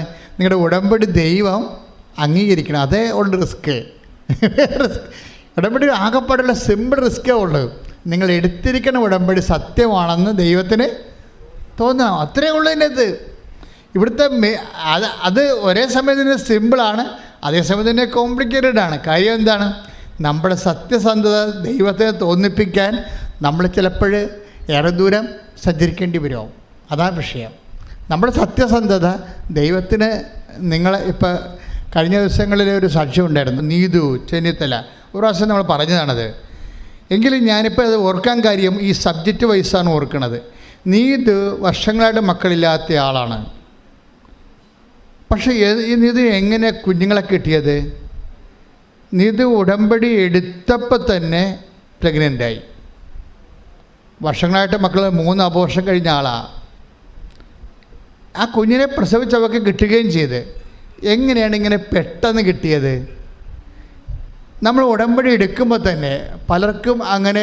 ഇപ്പം കഴിഞ്ഞ ദിവസം വേറൊരു സാക്ഷി ഇവിടെ ഉണ്ട്, ഈ ദിവസങ്ങൾ പറഞ്ഞതാണ്. അതായത് നോബി വിനോദ് സാക്ഷി. നോബി വിനോദിന് 9 കൊല്ലമായിട്ട് മക്കളില്ല. 9 കൊല്ലമായിട്ട്. ഇപ്പോൾ 9 കൊല്ലമായിട്ട് മക്കളില്ല എന്നുണ്ടെങ്കിൽ അതിൻ്റെ അർത്ഥം എന്താണ്? ആൾ വന്ധ്യയാണെന്ന് അതിൻ്റെ അർത്ഥം. 9 കൊല്ലമല്ലേ, 1-2 കൊല്ലമല്ലല്ലോ. 9 കൊല്ലം. അപ്പോൾ ഒരു മനുഷ്യൻ മലയാളത്തിലാണെങ്കിൽ ചെയ്യാവുന്ന ട്രീറ്റ്മെൻ്റ് എല്ലാം ചെയ്യും അല്ലേ? 9 കൊല്ലമായിട്ട് 5 കൊല്ലം കഴിയുമ്പോൾ തന്നെ അവർക്ക് മനസ്സിലാവും സംഗതി അപകട മേഖലയിലാണ് അവരെന്നറിയാൻ പറ്റും. ചിലർക്ക് 3 കൊല്ലം ആകുമ്പോൾ തന്നെ മനസ്സിലാവും മക്കളുണ്ടാകാൻ സാധ്യതയില്ല എന്ന് മനസ്സിലാവും. അപ്പോൾ ഇത് 9 കൊല്ലമായി. 9 കൊല്ലമായിട്ട് ഉടമ്പടി നീതു വിനോദ് ഉടമ്പടി എടുത്തിട്ട് 9ാമത്തെ കൊല്ലം ഉടമ്പടി എടുക്കുകയാണ്. ഉടമ്പടി എടുത്തിട്ട് അച്ഛനെ കാണാൻ വരുമ്പോൾ ഞാൻ ഇവളുടെ തലയിൽ കൈവച്ച് പ്രാർത്ഥിക്കുമ്പോൾ ഞാൻ അവളോട് പറയുന്ന വാക്കുണ്ട്. എന്താ പറയണത്? നീ അടുത്ത 90 ദിവസത്തിനുള്ളിൽ പ്രഗ്നൻ്റ് ആകും, അത് ആൺകുഞ്ഞായിരിക്കും. നമ്മൾ ആ സാക്ഷ്യം നിങ്ങൾ കേട്ടതാ. ഇത് ഈ 9 കൊല്ലമായിട്ട് മക്കളില്ലാതിരുന്ന ഒരാൾ ഉടമ്പടി എടുക്കുമ്പോൾ അവരുടെ ശിരസ് കൈവെക്കുമ്പോൾ കർത്താവ് ഒരു ജ്ഞാനവരം തരും. എന്താണ്? നീ അടുത്ത 90 ദിവസത്തിനുള്ളിൽ പ്രഗ്നൻ്റ് ആകും, പിന്നെന്താണ്? കുട്ടി ആൺകുഞ്ഞായിരിക്കും. എന്തുകൊണ്ട് ഇങ്ങനെ പറയണത്? അപ്പോൾ നിങ്ങളെന്താ പ്രശ്നം വെച്ച് കഴിഞ്ഞാൽ അച്ഛൻ ആൾ ദൈവമാണെന്ന് പറയുകയല്ല. ആ സാക്ഷ്യത്തിൻ്റെ പോക്കെന്ന് പറയണത് ഈ ബൈബിളിൽ പറഞ്ഞിരിക്കുന്ന കാര്യങ്ങളെല്ലാം ഇന്ന് നടക്കണ കാര്യങ്ങളാണ്. ഇതന്നെയല്ലേ മംഗളവാർത്ത അമ്മയോട് പറഞ്ഞത്, നീ ഗർഭം ധരിച്ചൊരു പുത്രനെ പ്രസവിക്കും. ഇവിടെ ഇപ്പം മാലാഖയൊന്നും ഇല്ലെന്നേ ഉള്ളൂ, അതിന് പകരം പരിശുദ്ധാത്മാവാണ് നിൽക്കുന്നത്. മാലാഖയ്ക്ക് പകരം ഈ കാലങ്ങളിൽ നിൽക്കുന്നത് ആരാണ്? മാതാവാണ്. നമ്മുടെ മരിയൻ സന്ദേശമല്ലേ, മരിയൻ ശുശ്രൂഷയല്ലേ. അപ്പോൾ പണ്ടത്തെ കാലത്ത് മാലാഖയെ വിട്ടതിന് പകരം ഇന്നും എല്ലാ കാലങ്ങളിലും ലൂർദിലായാലും ഫാത്തിമയിലായാലും കൃപാസനത്തിലായാലും വേറെ സ്ഥലത്ത് എവിടെയായാലും അമ്മയാണ് ആ സ്ഥാനം എടുക്കുന്നത്. കാര്യം മനുഷ്യരാശിയുടെ പ്രതിനിധി എന്ന നിലയിൽ. അപ്പോൾ അമ്മയുടെ സാന്നിധ്യം ഉള്ളത് കൊണ്ട് ഒരു മോള് എന്ന് പറയുമ്പോൾ തീർച്ചയായിട്ടും അത് ദൈവം ആഗ്രഹിക്കുന്നുണ്ടെങ്കിൽ അപ്പം തന്നെ മെസ്സേജ് പറയും. അപ്പം തന്നെ 9 വർഷം അപ്പം തന്നെ അവളെ പറഞ്ഞത് എന്താണ്, നീ എന്താ പറയണത്, 3 മാസമായി എന്നോ പറഞ്ഞു, 90 ദിവസം. അപ്പം ഞാൻ 89ാമത്തെ ദിവസം പോയി ടെസ്റ്റ് ചെയ്ത്, അപ്പം ഞാൻ പ്രഗ്നൻ്റാണ്. Price the Lord. 10 മാസം കഴിഞ്ഞ് പ്രസവിച്ചപ്പോൾ അത് ഈ അൾത്താറയിൽ അമ്മ പറഞ്ഞ പോലെ തന്നെ അത് ആൺകുഞ്ഞാണ്. എന്തുകൊണ്ടാണ് ഇങ്ങനെ നമ്മൾ വല്ലതും സ്കാൻ ചെയ്തിട്ട് പറയണതാണ്? അല്ല, സ്കാൻ ചെയ്തിട്ട് പറയണതല്ല. അതായത് ഇപ്പോൾ ഒരു സ്കാൻ ചെയ്യണമെങ്കിൽ എന്ത് വേണം? വയറ്റിൽ കുഞ്ഞ് വേണ്ടേ? ഇത് വയറ്റിൽ കുഞ്ഞില്ലല്ലോ. ഇല്ലാതല്ലേ ഒരാളെ കാണുമ്പോൾ തന്നെ പറയണത് എന്താ? അതൊരു ആധ്യാത്മികമായ സ്കാനിങ്. അത് പരിശുദ്ധാത്മാവിൻ്റെ പ്രവർത്തനം എന്ന് പറയണത്. അപ്പോൾ ഇതൊന്നും നമ്മൾ വിശ്വസിക്കുന്ന നിങ്ങൾക്ക് ഓർക്കേണ്ട ഒരു കാര്യമുണ്ട്. മനുഷ്യൻ്റെ എല്ലാ ജീവിത പ്രശ്നങ്ങളിലും ദൈവം നേരിട്ട് ഇടപെടുകയാണ്. അതുകൊണ്ട് തന്നെ എപ്പോഴും നമ്മുടെ മുമ്പിലുള്ള മറ്റൊരു റിസ്ക് എന്താണ്? ഈ നിങ്ങളീ പൊട്ടക്കണൻ്റെ മാവട്ട് അറിയണ പോലെ ഒക്കട്ടെ എന്നൊക്കെ പറഞ്ഞ രീതിയിൽ അംബിഗസ് ആയിട്ട് ഈ ഉടമ്പടിയെ എടുക്കരുത്. ഉടമ്പടിയെ ഷാർപ്പായിട്ട്. എന്തുകൊണ്ടാണ് സ്വപ്നകുമാരൻ ക്യാൻസറായി കിടക്കുമ്പോഴും ആ മനുഷ്യൻ എന്തുകൊണ്ടാണ് സൽപ്രവൃത്തികൾ ചെയ്യണത്? അയാൾക്ക് ബോധ്യമുണ്ട് എന്താണ് എന്നെ കർത്താവ് സുഖപ്പെടുത്തുമെന്ന്. ആ ബോധ്യമുണ്ട്. അപ്പോൾ ആ ബോധ്യം, ആന്തരിക ബോധ്യം ആര് കൊടുത്തതാണ്? ദൈവം കൊടുക്കണ ബോധ്യമാണ്. പരിശുദ്ധാത്മാവിൻ്റെ വരങ്ങളിലൊന്നാണ് ബോധ്യം. അറിവിനോട് ബന്ധപ്പെട്ട് വരുന്നതാണ്. അറിവ്, അനുഭവം, ബോധ്യം, സാക്ഷ്യം, വേദസാക്ഷ്യം, രക്തസാക്ഷ്യം, അങ്ങനെ പോകണം. എൻ്റെ ജനറേ അതാണ്. അപ്പോൾ അദ്ദേഹത്തിന് ആത്മാവിൽ പൂരിതമായപ്പോൾ അദ്ദേഹത്തിന് തന്നെ തോന്നി കർത്താവിനെ സുഖപ്പെടുത്തും. കർത്താവിനെ സുഖപ്പെടുത്തുമെന്ന് നമുക്ക് തോന്നണതിന് 2 കാര്യങ്ങൾ മതി. ഒന്ന് സത്യസന്ധത, മറ്റൊരു ദൈവസ്നേഹം. ഈ സത്യസന്ധതയും ദൈവസ്നേഹവും നമുക്കുണ്ടെങ്കിൽ പല ആൾക്കാർക്കും സംഭവിക്കണമെന്നറിയാം, സത്യസന്ധത ഉണ്ടാകത്തില്ല. ഇപ്പം ചില ആൾക്കാർക്ക് കൃപാസനത്തിൻ്റെ പത്രമൊക്കെ നിങ്ങളെല്ലാം പിരിഞ്ഞു പോകുമ്പോൾ ഇവിടെയൊക്കെ ഇരുന്ന് കണക്ക് പത്രം കിട്ടും. അതിൻ്റെ അർത്ഥം എന്താണ്? ആ മനുഷ്യൻ അത് ഇവിടെ വെച്ചിട്ട് പോയെന്നാണ്. ചിലപ്പോൾ അറിഞ്ഞ് വെച്ചിട്ട് പോകാം, ചിലപ്പോൾ അറിയാതെ വെച്ചിട്ട് പോകാം. ദാറ്റ് മീൻസ് അറിയാതെ വെച്ചിട്ട് പോയാലും അറിഞ്ഞ് വെച്ചിട്ട് പോയാലും ദൈവം ആ മനുഷ്യനെ നോട്ട് ചെയ്തിട്ടുണ്ട്. എന്താ കാര്യം? ചെയ്ത ഉടമ്പടിയെക്കുറിച്ച് അയാൾക്ക് ബോധ്യമില്ല. അങ്ങനെ ബോധ്യമില്ലാതെ ഉടമ്പടി എടുക്കുന്ന ഒത്തിരി പേരുണ്ട്.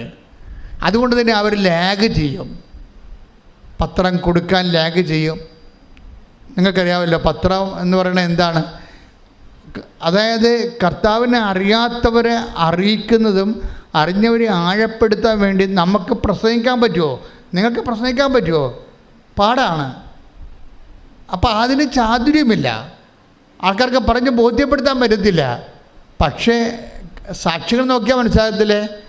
ഒരു ചിന്ത പേപ്പറൊക്കെയാണ് ആൾക്കാർക്ക് കിട്ടണത്, ഒരു കഷ്ണം പേപ്പർ. മിനി രാജൻ്റെ സാക്ഷ്യം കഴിഞ്ഞ ആഴ്ച പറഞ്ഞില്ലേ, ട്രാൻസ്പോർട്ട് ബസ്സിൽ ചവിട്ടിക്കൂട്ടിയ ഒരു കഷ്ണമാണ് കിട്ടിയത്. അതിൽ നിന്നാണ് ഞാൻ കൃപാസനത്തെ 3 സാക്ഷ്യം എൻ്റെ തൊണ്ടായിരുന്നു. അത് വായിച്ചപ്പോൾ ദൈവം എന്നെ തൊട്ട്. പിന്നെ മിനിരാജൻ്റെ ജീവിതം അങ്ങോട്ട് മാറണ മാറ്റം കണ്ടില്ലേ? ഒരു തുണ്ട് കൃപാസനം പത്രം മതി ഒരു മനുഷ്യൻ്റെ ജീവിതം മാറ്റാൻ. അതുകൊണ്ട് തന്നെയാണ് ആൾക്കാർ അനുഭവിച്ച പല വിഷയങ്ങളെ ചെയ്യണത്. പക്ഷേ ഇത് കൊടുക്കുമ്പോൾ ഈ കൃപാസനം ഈ പത്രം കൊടുക്കുന്നതിൽ തന്നെയാണ് ഇതിൻ്റെ ഏറ്റവും വലിയ റിസ്ക് ഇരിക്കുന്നത്. കാരണം ചമ്മല് ആൾക്കാർക്ക് കൊടുക്കും, മറ്റുള്ളവരെന്ത് വിചാരിക്കും, അങ്ങനെ കുറേ സംഭവങ്ങൾ ഇതിനകത്തുണ്ട്. ഇത് റിസ്ക് തന്നെയാണ്, സംശയമില്ല. ഇനി നിങ്ങൾ ചില ആൾക്കാരെ കൊടുക്കണ പോലെ കൊടുത്താൽ അത് വർക്കൗട്ടും ചെയ്യത്തില്ല. നിങ്ങൾക്കുള്ളിൻ്റെ ഉള്ളൊരു ദാഹം ഉണ്ടാകണം. ഇപ്പം ഞങ്ങൾക്ക് കുഞ്ഞുനാൾ മുതലേ എനിക്ക് ദാഹം ഉണ്ടായിരുന്നു. അതായത് ഈശോനെ അറിയാത്തവരെ അറിയിക്കണം. അത് ദൈവസ്നേഹമാണ്, ഒരു ദൈവസ്നേഹ പ്രവൃത്തിയാണ്. ദൈവസ്നേഹത്തോടെയാണ് നിങ്ങൾക്ക് അങ്ങനെ തോന്നണമെങ്കിൽ നിങ്ങൾ മനസ്സിൽ തിളച്ചോണ്ട്, ദൈവസ്നേഹത്തിൽ തിളച്ചോണ്ട് ആണ് കർത്താവേ നിന്നെ ഈ പത്രം, എൻ്റെ ഒരു പത്രം കൊടുത്ത് ഈ പത്രം 10 പേര് വായിക്കാതെ ഇത് കീറിപ്പോകാൻ ഇടവരുത്തല്ലേ. അങ്ങനെയൊക്കെയാണ് ദൈവസ്നേഹമുള്ളവർ പ്രാർത്ഥിക്കേണ്ടത്. അല്ല ഇത് ആർക്ക് കൊടുക്കാനാണ്? ആൾക്കാർ കാണുമല്ല, ഞാൻ എന്ത് പറയാം, അവർക്ക് ചമ്മലാണല്ല, ആൾക്കാർ പോയിട്ട് കൊടുക്കാമെന്നൊക്കെ പറഞ്ഞുകൊണ്ടിരിക്കും അല്ലേ? ഇതാണ് വിഷയം. അപ്പം തന്നെ ഓർക്കുക, ഉടമ്പടി അവിടെ വെച്ച് ബ്രേക്കായി. എന്താ കാര്യം? ഉടമ്പടി എടുക്കാനുള്ള ആവതില്ല. ഉടമ്പടി ഏറ്റവും വലിയ എബിലിറ്റി എന്ന കപ്പാസിറ്റി നമ്മുടെ ദൈവസ്നേഹമാണ്. ദൈവസ്നേഹം അത് ദൈവസ്നേഹം ഈശോയോടുള്ള ആന്തരികമായ സ്നേഹമാണ്.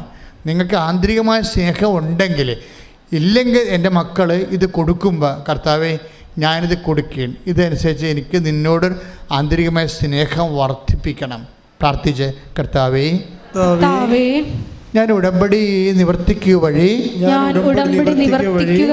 അങ്ങയോടുള്ള സ്നേഹത്താൽ എന്നെ ഉയർത്തണമേ. ഈ കാലങ്ങളിലെ ഈ തലമുറയ്ക്ക് അങ്ങേ കൈമാറ്റി കൊടുക്കുവാൻ എന്നെ ഉപകരണമാക്കിയതിന് ഞാൻ നന്ദി പറയുന്നു. കർത്താവേ നീ എന്നെ സുവിശേഷത്തിന്റെ ഉപകരണമാക്കണമേ. ശ്രദ്ധിക്കട്ടെ. ഹല്ലേലൂയ ഹല്ലേലൂയ ഹല്ലേലൂയ ഹല്ലേലൂയ. യേശുവേ ആരാധന. ഹല്ലേലൂയ ഹല്ലേലൂയ. യേശുവേ ആരാധന. ഹല്ലേലൂയ. പരിശുദ്ധാത്മാവേ പരിശുദ്ധാത്മാവേ വരദാനത്തിൻ അഭിഷേകം കൊണ്ട് എന്നെ നിറയ്ക്കണമേ. പരിശുദ്ധാത്മാവേ പരിശുദ്ധാത്മാവേ ലോകത്തിന്മേൽ വിജയം നേടാൻ ധീരതയേകണമേ. പരിശുദ്ധാത്മാവേ പരിശുദ്ധാത്മാവേ ലോകത്തിന്മേൽ വിജയം നേടാൻ ധീരതയേകണമേ. ഉടമ്പടി ഉള്ളവർ എല്ലാവരും ചിന്തിക്കേണ്ടത് ദൈവത്തിൻ്റെ മുന്നറിവിനെക്കുറിച്ച്. ഇതാണ് റിസ്ക് എന്ന് പറയണത്. നമ്മളുടെ ഇന്നത്തെ സബ്ജക്റ്റ് എന്താണ്?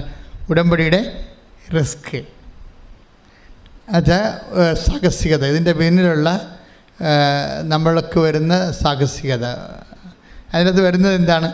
നമ്മൾ ഉടമ്പടി എടുക്കുമ്പോൾ തന്നെ ദൈവത്തിന് നമ്മളെക്കുറിച്ചുള്ള കറക്റ്റ് റിപ്പോർട്ട് കയ്യിൽ കിട്ടും. നിങ്ങളത് നിങ്ങളെക്കുറിച്ച് ദൈവത്തിൻ്റെ കയ്യിലുള്ള റിപ്പോർട്ട് ചേഞ്ച് ചെയ്തില്ലെങ്കിൽ ഉടമ്പടി വർക്കൗട്ട് ചെയ്യത്തില്ല. ഇപ്പോൾ സങ്കീർത്തനം 139:2 വചനം 2. സങ്കീർത്തനം 139 തിരുവചനം 2. ഞാൻ ഇരിക്കുന്നതും പറഞ്ഞേ ഇരിക്കുന്നതും എഴുന്നേൽക്കുന്നതും അവിടുന്ന് അറിയുന്നു. എന്റെ വിചാരങ്ങൾ അവിടുന്ന് അകലെ നിന്ന് മനസ്സിലാക്കുന്നു. ഈ വിചാരമാണ് പ്രോബ്ലം. സങ്കീർത്തനം 139:2 പറഞ്ഞ എന്റെ വിചാരങ്ങൾ അവിടുന്ന് അകലെ നിന്ന് മനസ്സിലാക്കുന്നു. അപ്പൊ ഉടമ്പടി ഉപ്പ്, ഉടമ്പടി തൈലം, പത്രം, അതിനോട് ബന്ധപ്പെട്ട പ്രേക്ഷിത പ്രവർത്തനങ്ങളെ ഇതിനെക്കുറിച്ചൊക്കെ നിങ്ങൾക്കൊരു വിചാരം ഉണ്ടാകുമല്ലോ, ഇല്ലേ? നിങ്ങൾക്കൊരു വിചാരം ഉണ്ടാവും. എന്താ വിചാരം? ഓ ഇത് കൊടുത്ത് നോക്കാം, വെക്കട്ടെ. ചിലപ്പോൾ അതായിരിക്കും നിങ്ങളുടെ വിചാരം. കിട്ടിയാൽ കൊള്ളാമെന്നുള്ള ഒക്കെ. അപ്പം നിങ്ങൾക്ക് അതിനെക്കുറിച്ച് ഒരു ആഴമായ വിശ്വാസമില്ല. ഒരു അഴകുഴമ്പനായിട്ടുള്ള ഒരു അറിവാണ് ഇതിനെക്കുറിച്ച് ഉള്ളത്. ഇതാണ് വിചാരം. ഈ വിചാരം ഉള്ളത് കൊണ്ട്, ഈ വിചാരം എന്ന് വെച്ച് കഴിഞ്ഞാൽ ബൈബിള് വിശ്വാസത്തിൻ്റെ തന്നെ വേറെ ഒരു ആന്തരിക രൂപമാണ്. വിശ്വാസം സ്പെൽ ഔട്ട് ചെയ്യണതാണ്, പക്ഷെ അത് രൂപപ്പെട്ട് വരുന്നത് വിചാരമായിട്ടാണ്. വിശ്വാസം രൂപപ്പെട്ട് വരണത് ഇപ്പം പുഷ്പം എന്ന് പറയുന്നത് ആദ്യം നമ്മൾ ഒരു മുട്ടായിട്ടല്ലേ വരുന്നത്. അപ്പോൾ വിശ്വാസത്തിൻ്റെ വിശ്വാസം ഒരു പൂവാണെങ്കിൽ മുട്ട എന്താണ്? വിചാരമാണ്. അപ്പം മുട്ട എന്താണെന്ന് നോക്കണം ആദ്യം. ഈ വിചാരത്തിൽ ആണ് അവിടെ വെച്ച് തന്നെ നിങ്ങൾക്ക് വിധിയും വിചാരവുമായിട്ട് വരും. നിങ്ങളുടെ വിചാരം പൊട്ടയാണെങ്കിൽ അപ്പം തന്നെ വിധിയായി, ഉടമ്പടി വർക്കൗട്ട് ചെയ്യത്തില്ല. നിങ്ങളുടെ വിചാരം കറക്റ്റാണ് എങ്കിൽ നമുക്ക് ഇത് ദൈവത്തെ സ്നേഹിക്കാനും ദൈവത്തോട് അടുക്കാനും ജീവിതത്തിൽ എനിക്ക് കിട്ടിയ ഏറ്റവും വലിയൊരു അവസരമാണിത്. ഇപ്പം ചിലക്ക് വന്ന് സാക്ഷ്യം പറയുന്നത്, ദൈവമേ, എന്നെ ആദ്യമായി എന്നെ ഈ പുണ്യഭൂമിയിലേക്ക് വിളിച്ച ദൈവത്തിന് നന്ദി പറയണം എന്നൊക്കെയാണ് ആൾക്കാർ പറയണത്. കേൾക്കട്ടെ, എത്ര പേരാണ് പറയണത്? അപ്പോൾ അവർക്ക് ആ ഒരു വിചാരമുണ്ട്. എന്താണ്? ഒരു പുണ്യഭൂമിയാണ്, ദൈവമാണ് എന്നെ വിളിച്ചിരിക്കുന്നത്. അതൊരു വിചാരമാണ്. അതുകൊണ്ട് തന്നെയാണ് വിചാരങ്ങൾ ആദ്യം വിശുദ്ധീകരിക്കേണ്ടി വരും. ഉടമ്പടി എടുക്കുന്നവരും ഉടമ്പടി ജീവിക്കുന്നവരും വിചാരം വിശുദ്ധീകരിക്കണം. പ്രാർത്ഥിക്കുക, കർത്താവേ, എൻ്റെ ആന്തരിക വിചാരങ്ങളെ വിശുദ്ധ രക്തത്താൽ കഴുകി വിശുദ്ധീകരിക്കണമേ.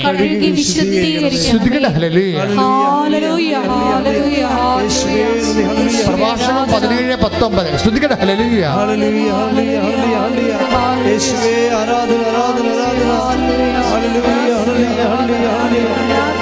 പ്രഭാഷണം 17:19. അവരുടെ പ്രവൃത്തികൾ അവിടുത്തെ മുമ്പിൽ സൂര്യപ്രകാശം പോലെ വ്യക്തമാണ്. അവരുടെ മാർഗങ്ങളിൽ അവിടുത്തെ ദൃഷ്ടി പതിഞ്ഞിരിക്കുന്നു. അവരുടെ പ്രവൃത്തികൾ അവിടുത്തെ മുമ്പിൽ സൂര്യപ്രകാശം പോലെ വ്യക്തമാണ്. അപ്പം നമ്മൾ എന്താ ചെയ്യും? നമ്മൾ ഉടമ്പടിയിൽ എന്ത് ചെയ്യും? എങ്ങനെ ചെയ്യും? എന്തുകൊണ്ട് ചെയ്യും? ഇതെല്ലാം അവിടെ പ്രവൃത്തികൾ അവിടുത്തെ മുമ്പിൽ സൂര്യപ്രകാശം പോലെ വ്യക്തമാണ്. അപ്പം അതുകൊണ്ട് പറ്റിക്കലൊന്നും നടക്കത്തില്ലെന്നർത്ഥം. പറ്റിക്കലൊന്നും നടക്കത്തില്ല. പിന്നെ എങ്ങനെ ഒപ്പിച്ചുണ്ടാക്കാൻ പറ്റത്തില്ല. ആത്മാർത്ഥതയില്ലാതെ ഇതൊന്നും വർക്കൗട്ട് ചെയ്യത്തില്ല. ഉടമ്പടി ഈ സ്നേഹവും അതേസമയം തന്നെ അതിനകത്തുള്ളതാണ് ആത്മാർത്ഥത എന്ന് പറയുന്നത്. പ്രാർത്ഥിക്കുക, കർത്താവായ ദൈവമേ, ഉടമ്പടി നിബന്ധനകളോട് ആത്മാർത്ഥതയോടെ പെരുമാറാൻ പ്രതികരിക്കാനും എന്നെ അഭിഷേകം ചെയ്യണമേ. പ്രഭാഷകം 39:19. ശ്രുതികട. ഹല്ലേലൂയ, ഹല്ലേലൂയ, ഹല്ലേലൂയ, ഹല്ലേലൂയ, ഹല്ലേലൂയ. യേശുവേ നന്ദി. ഹല്ലേലൂയ, ഹല്ലേലൂയ, ഹല്ലേലൂയ, ഹല്ലേലൂയ, ഹല്ലേലൂയ. പ്രഭാഷകൻ 39:19.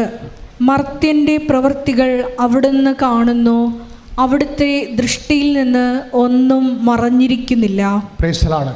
അവിടുത്തെ ദൃഷ്ടിയിൽ നിന്ന് പറഞ്ഞേ, അവിടുത്തെ ദൃഷ്ടിയിൽ നിന്ന് ഒന്നും മറഞ്ഞിരിക്കുന്നില്ല. ഇതൊരു series of word of God ആണ്. ഏതാണ്ട് ഒരേ സ്വഭാവമുള്ള കുറേ വചനങ്ങളാണ്. അതുകൊണ്ട് തന്നെയാണ് ഞാൻ എന്തിനാ ഇപ്പം നിങ്ങളുടെ അടുത്ത് പറയണമെന്ന് പറഞ്ഞു വെച്ച് കഴിഞ്ഞാൽ, ചിലർക്ക് ഉടമ്പടിക്ക് അനുഭവത്തിന് സ്പീഡില്ല. അതാണ് പറയാൻ കാരണം. ചിലർക്ക് സ്പീഡ് കുറയും. ഇങ്ങനെ ഇത്രയും ലാഗ് ചെയ്യേണ്ട ഒരു കാര്യമില്ല. ഉടമ്പടി ഒരു വേഗതയുടെ പ്രാർത്ഥനയാണ്, ആത്മീയ പദ്ധതിയാണ്. അപ്പം അവിടെ പറഞ്ഞിരിക്കുന്ന വിഷയങ്ങൾ ദൈവസ്നേഹത്തോടെ ചെയ്യണം. പക്ഷേ ദൈവസ്നേഹത്തിന് പകരം എന്താ പറ്റിയിരിക്കണമെന്ന് ചോദിച്ചാൽ വസ്തുസ്നേഹമോ വിഷയസ്നേഹമോ ആണ് വരണത്. അത് ഞാൻ എപ്പോഴും നിങ്ങളോട് പറയണതാണ്. വസ്തുസ്നേഹം എന്ന് പറഞ്ഞാൽ എന്താണ്? ഇപ്പം വസ്തു വിൽക്കണില്ല അല്ലെങ്കിൽ നിങ്ങളുടെ വിഷയം പരീക്ഷ ജയിക്കണമെന്ന് വിചാരിച്ചോ. അപ്പോൾ ആ പരീക്ഷ ജയിക്കുന്നതിനാണ് ദൈവസ്നേഹത്തെക്കാൾ വലിയ പ്രാധാന്യം. അതാണ് വിഷയം. പരീക്ഷ ജയിക്കുക, അല്ലെങ്കിൽ സ്ഥലം വിറ്റ് മാറ്റുക, അപ്പോൾ വിഷയമായി. അപ്പം നിങ്ങൾ അല്ലെങ്കിൽ വിസ വരിക, PR വരിക, ഇങ്ങനെ കുറേ ആൾക്കാർ ഇൻഡക്ഷൻ വെക്കത്തില്ലേ? ഇങ്ങനെയുള്ള നിയോഗങ്ങൾക്ക് വേണ്ടി നിങ്ങൾ ഒത്തിരിയേറെ ഉത്കണ്ഠപ്പെടുകയും അത് നിങ്ങൾ ബുദ്ധിപരമായിട്ട് കൈകാര്യം ചെയ്യേണ്ടതാണ് ഉടമ്പടി. നിങ്ങളുടെ വിഷയത്തിന് ഉടമ്പടി എടുത്തു കഴിഞ്ഞാൽ നമ്മുടെ വിഷയം എന്താണ്? ദൈവമാണ് വിഷയം. മനസ്സിലായില്ലേ? പക്ഷേ ആൾക്കാർക്ക് എന്താ വിഷയം? ഉടമ്പടി എടുത്തു കഴിഞ്ഞാലും അയ്യോ വിസ വന്നില്ല, പോയി കമ്പ്യൂട്ടർ നോക്കും, PR വന്നില്ലല്ലോ, അങ്ങനെ വിളിച്ചു ചോദിക്കും. അപ്പം നിങ്ങൾ ഉടമ്പടി എടുത്തിട്ട് വിളിച്ച് നിങ്ങളുടെ ആൾക്കാരൊക്കെ വിളിച്ചു ചോദിക്കണേ, റിസൾട്ട് വന്ന, PR വന്ന, വിസ വന്ന, ഓവർ ലെറ്റർ വന്ന എന്ന് അങ്ങോട്ടും ഇങ്ങോട്ടൊക്കെ വിളിച്ചു ചോദിച്ചുകൊണ്ടിരിക്കുകയാണ്. They are not least concern about the ഉടമ്പടി ദേ ആർ കമ്മിറ്റഡ്. അവർ ചെയ്തിട്ടുള്ള കമൻറ്റിനെ കുറിച്ച് അവർക്ക് ബോധമില്ല. അപ്പം നിങ്ങൾക്ക് ഈ വസ്തുക്കൾക്കും വിഷയങ്ങൾക്കും കാണിക്കുന്ന വെബ്രാളവും പരവേശവും ദൈവത്തെ സ്നേഹിക്കാൻ കാണിച്ച പ്രശ്നം തീർന്ന് പിടികിട്ടിയോ? നിങ്ങളെ വിഷയം നേടാൻ വസ്തുതകൾ വ്യക്തികളോട് ഇൻട്രാക്ട് ചെയ്യുന്ന അതേ ഒരു വ്യഗ്രത ദൈവത്തെ സ്നേഹിക്കാൻ തീരുമാനിച്ച വിഷയം ഞാൻ ദൈവത്തിന് ഏൽപ്പിച്ചു.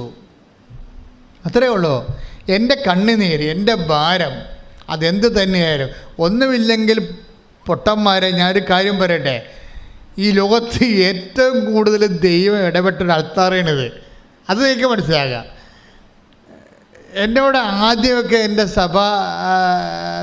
എൻ്റെ മുതിർന്ന സഭാ ശുശ്രൂഷകർ എന്നോട് പറയും, അച്ഛാ ഇത്രയും സാക്ഷിയൊക്കെ ഒന്ന് ഇരണ്ടാകട്ടോ എന്ന് പറയും. അപ്പോൾ ഇതെന്ത് സാക്ഷ്യത്തിൻ്റെ ധ്യാന കേന്ദ്രമാണെന്ന് പറയും. അപ്പോൾ ഞാൻ അവരോട് എതിർപ്പൊന്നും പറയത്തില്ല. എൻ്റെ ഒരു സ്വഭാവമാണത്. ചെയ്താലും ചെയ്തില്ലെങ്കിലും ഞാൻ ആ വിഷയത്തിൽ സംസാരിക്കത്തില്ല. കാര്യം അർത്ഥശൂന്യമായ വാഗ്വാദങ്ങളിൽ ഇടപെടരുതെന്ന് കർത്താവിൻ്റെ വചനത്തിലുണ്ട്. അപ്പോൾ ആ സുപ്പീരിയേഴ്സ് എന്നോട് പറഞ്ഞാൽ ഞാൻ മിണ്ടാണ്ടിരിക്കുകയുള്ളൂ. എന്താ കാര്യം?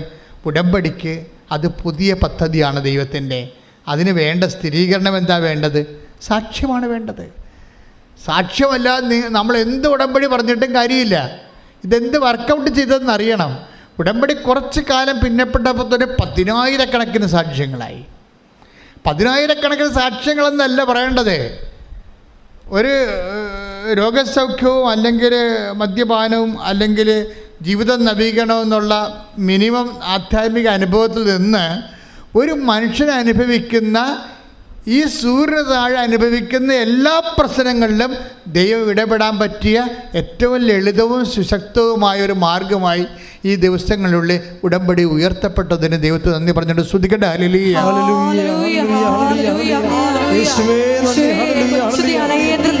ഉടമ്പടി എന്ന വലിയ പദ്ധതി നൽകിയതിന് നന്ദി പറയുന്നു. ഹല്ലേലൂയ.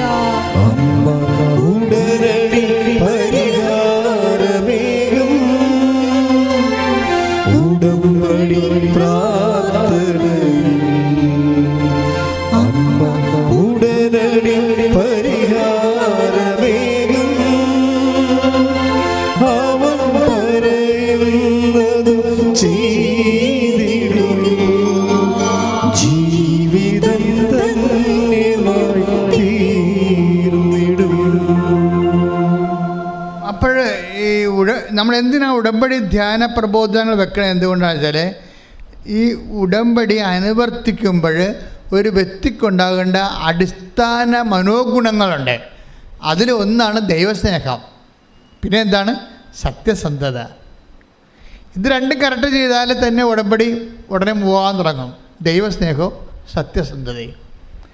പിന്നെ വിഷയത്തിൽ നിന്ന് മനസ്സ് മാറ്റണം. ഇപ്പം നിങ്ങൾ ഭാര്യ ഭർത്താവിൽ അകന്നിരിക്കുകയാണ്. അപ്പോൾ നിങ്ങൾ വന്ന് ഉടമ്പടി എടുത്ത് വണ്ടി കയറി വീട്ടിൽ ചെന്ന് ഇവിടെ ഉടനെ മെസ്സേജ് എടുത്ത് നോക്കാം. ദൈവമേ, അവിടെ ചെല്ലുമ്പോൾ തന്നെ കാല് കുത്തുമ്പോൾ തന്നെ ഭർത്താവ് വിളിക്കുമെന്നാണല്ലോ പറയണത്, നോക്കിയേക്കാവുന്നത്. ഒരു പരിപാടി ചെയ്തിട്ടില്ലേ, ആകപ്പാടെ വന്ന് ഉടമ്പടി എടുത്തിട്ടേ ഉള്ളൂ. ഇപ്പം തന്നെ റിസൾട്ടിനെ കുറിച്ച് അവളുടെ വിഷയത്തെക്കുറിച്ചും ആവശ്യമില്ലാത്ത ആദ്യമാണ്. ദൈവം അത് ചെയ്തോളും മോളെ. നീ ദൈവത്തെ ആദ്യം സ്നേഹിച്ച് നീ ദൈവവും തമ്മിലും നീ ഇപ്പോൾ ഭർത്താവുമായി ഡൈവേഴ്സ് ചെയ്ത കാര്യമല്ലേ, അയാൾ ഇനി പിള്ളേരുമായിട്ട് തന്നെ തിരിച്ച് വന്നോട്ടാ. എന്നാലും എത്ര കൊല്ലം നിങ്ങൾ ജീവിക്കും? 50 കൊല്ലം കൂടി ജീവിക്കും. പിന്നെ ചത്ത പോലെ രണ്ടും പല കാര്യമുണ്ടാ ഇല്ലേ? പക്ഷെ നിങ്ങൾ ദൈവവുമായി ഡൈവേഴ്സായല്ല. അതെന്താ നിങ്ങൾക്ക് പ്രശ്നമില്ലാത്തത്? ആദ്യം ദൈവവുമായിട്ട് ഡൈവേഴ്സായിട്ടല്ലേ ഭർത്താവുമായി ഡൈവേഴ്സ് ആയത്? അതല്ലേ നമ്മൾ ചിന്തിക്കേണ്ടത്. ആദ്യം ദൈവവുമായിട്ട് ഇന്ന് ഡൈവേഴ്സ് ആയിട്ടല്ലേ ഇപ്പോൾ ഭാര്യയുമായി ഡൈവേഴ്സ് ആയത്? നിങ്ങൾ ദൈവവുമായിട്ട് യൂണിയനിൽ വരിക. ആദ്യം പ്രാർത്ഥിക്കുക, കർത്താവ് ദൈവമേ, അങ്ങയുമായി എനിക്കുണ്ടായിരുന്ന ബന്ധത്തിൽ നിന്ന് മോചനം നേടി ഞാൻ ഒറ്റയ്ക്ക് ജീവിച്ചു പോയ കാലങ്ങളെ ഓർത്ത് ഓർത്ത് ഞാൻ മാപ്പ് ചോദിക്കുന്നു. ഞാൻ മാപ്പ് ചോദിക്കുന്നു. കർത്താവേ, ആരെല്ലാം പിരിഞ്ഞാലും കുറച്ച് കാലത്തേക്കാണെന്നുള്ള ബോധ്യം കുറച്ച് കാലത്തേക്കാണെന്നുള്ള ബോധ്യം എനിക്ക് നൽകണമേ. അതേസമയം അങ്ങുമായി പിരിഞ്ഞാൽ നിത്യദേവതയെ പിരിയുന്നു എന്നുള്ള സങ്കടങ്ങളാൽ എന്നെ അഭിഷേകം ചെയ്യണമേ. ശ്രദ്ധിക്കട്ടെ.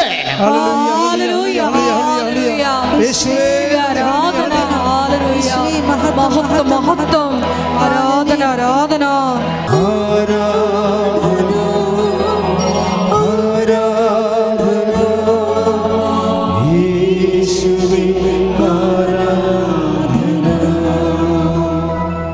എന്തിനാണ് ഈ ഉടമ്പടി പ്രബോധനങ്ങളെന്നറിയാവോ?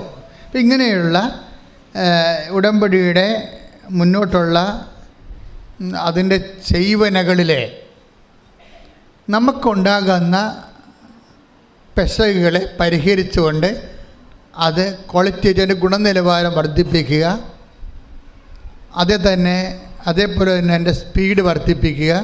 ഇതെല്ലാം ചെയ്യാൻ വേണ്ടി കുറച്ച് റിപ്പയറിങ് വേണം. അതിനാണ് അച്ഛൻ എപ്പോഴും ഉടമ്പടി ധ്യാനം നടത്തിയിരിക്കുന്നത്. പിന്നെ എന്താണ്, ഈശോയ്ക്ക് നിങ്ങൾക്കറിയാമല്ലോ, ഇപ്പം ശമരിയക്കാരൻ്റെ കഥ പറഞ്ഞപ്പോൾ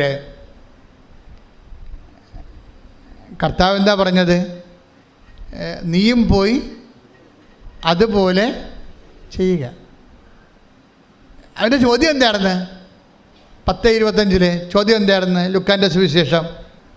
ഗുരു, നിത്യജീവൻ അവകാശമാക്കാൻ ഞാൻ എന്ത് ചെയ്യണം? എന്ന് പറഞ്ഞേ. ഗുരു, നിത്യജീവൻ അവകാശമാക്കാൻ ഞാൻ എന്ത് ചെയ്യണം? അപ്പം ജീവനും അവകാശമാക്കാൻ ഞാൻ എന്ത് ചൊല്ലണമെന്നല്ല. അതാ പ്രശ്നം. ഉടമ്പടിയുടെ കണ്ടന്റ് അവിടെ ഉണ്ട് അല്ലേ? ഞാൻ എന്ത് ചെയ്യണം? അപ്പം അയാൾക്ക് മനസ്സിലായി, അയാൾക്ക് നിയമജ്ഞന് കാര്യം മനസ്സിലായി. ചൊല്ലിയത് കൊണ്ട് കാര്യമൊന്നുമില്ല, ചെയ്യേണ്ടി വരുമെന്നറിയാം. അത് കർത്താവിനോട് തന്നെ ചോദിച്ചു. നിത്യജീവൻ എനിക്ക് വേണ്ടത് 10-80 കൊല്ലത്തെ ജീവിതമല്ല, നിത്യത വരെയുള്ള ജീവിതമാണ്. അത് നിത്യത വരെയുള്ള ജീവിതം കിട്ടാൻ ചൊല്ലിക്കൊണ്ടിരുന്നാൽ ശരിയാകത്തില്ല, എന്തെങ്കിലും ചെയ്യേണ്ടി വരുമെന്ന് പുള്ളിക്കറിയാം. എന്തെങ്കിലും ചെയ്യേണ്ടി വരും, പക്ഷേ എന്താണ് ചെയ്യേണ്ടതെന്ന് പുള്ളിക്ക് അറിയത്തില്ല. അതൊരു കർത്താവിനോട് ചോദിച്ചു, ഞാൻ എന്താണ് ചെയ്യേണ്ടത്? അപ്പം ചെയ്യേണ്ടത്, ഒന്ന്, നീ ദൈവത്തെ സ്നേഹിക്കണം. രണ്ടാമത്, അയൽക്കാരനെ സ്നേഹിക്കണം. അപ്പോൾ അയാൾ ചോദിച്ചു, ആരാണ് എൻ്റെ അയൽക്കാർ? അപ്പോൾ പറഞ്ഞു, ബന്ധവും സ്വന്തവും വർഗവും മതവും ഒന്നും അല്ല നോക്കേണ്ടത്. മനുഷ്യന് ഒരു ആവശ്യം വന്നാൽ ആ മനുഷ്യനായിട്ടയാളെ കണ്ടിട്ട് ദൈവത്തിൻ്റെ പേരിൽ അയാളെ കാണണം. അയാളുടെ മതം നിങ്ങളുടെ മതക്കാരനായിരിക്കത്തില്ല, നിങ്ങളുടെ ജാതിക്കാരനായിരിക്കത്തില്ല, പക്ഷേ ഒരാവശ്യക്കാരനായി കണ്ടാൽ ആരായിട്ട് കാണണം? അയാളെ ദൈവമായിട്ട് കാണണം. അതാണ് പ്രശ്നം. എന്താണ്? അതുകൊണ്ടാണ് ഈശോ പറഞ്ഞത് ഞാൻ രോഗിയായിരുന്നു എന്ന് പറഞ്ഞത്. ഈശോ എന്ത് രസമാണെന്നറിയോ? ഞാൻ രോഗിയായിരുന്നു. ശ്രദ്ധിക്കട്ടെ.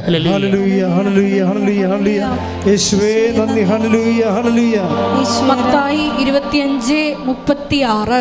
മത്തായി 25:36. ഞാൻ രോഗിയായിരുന്നു. ഞാൻ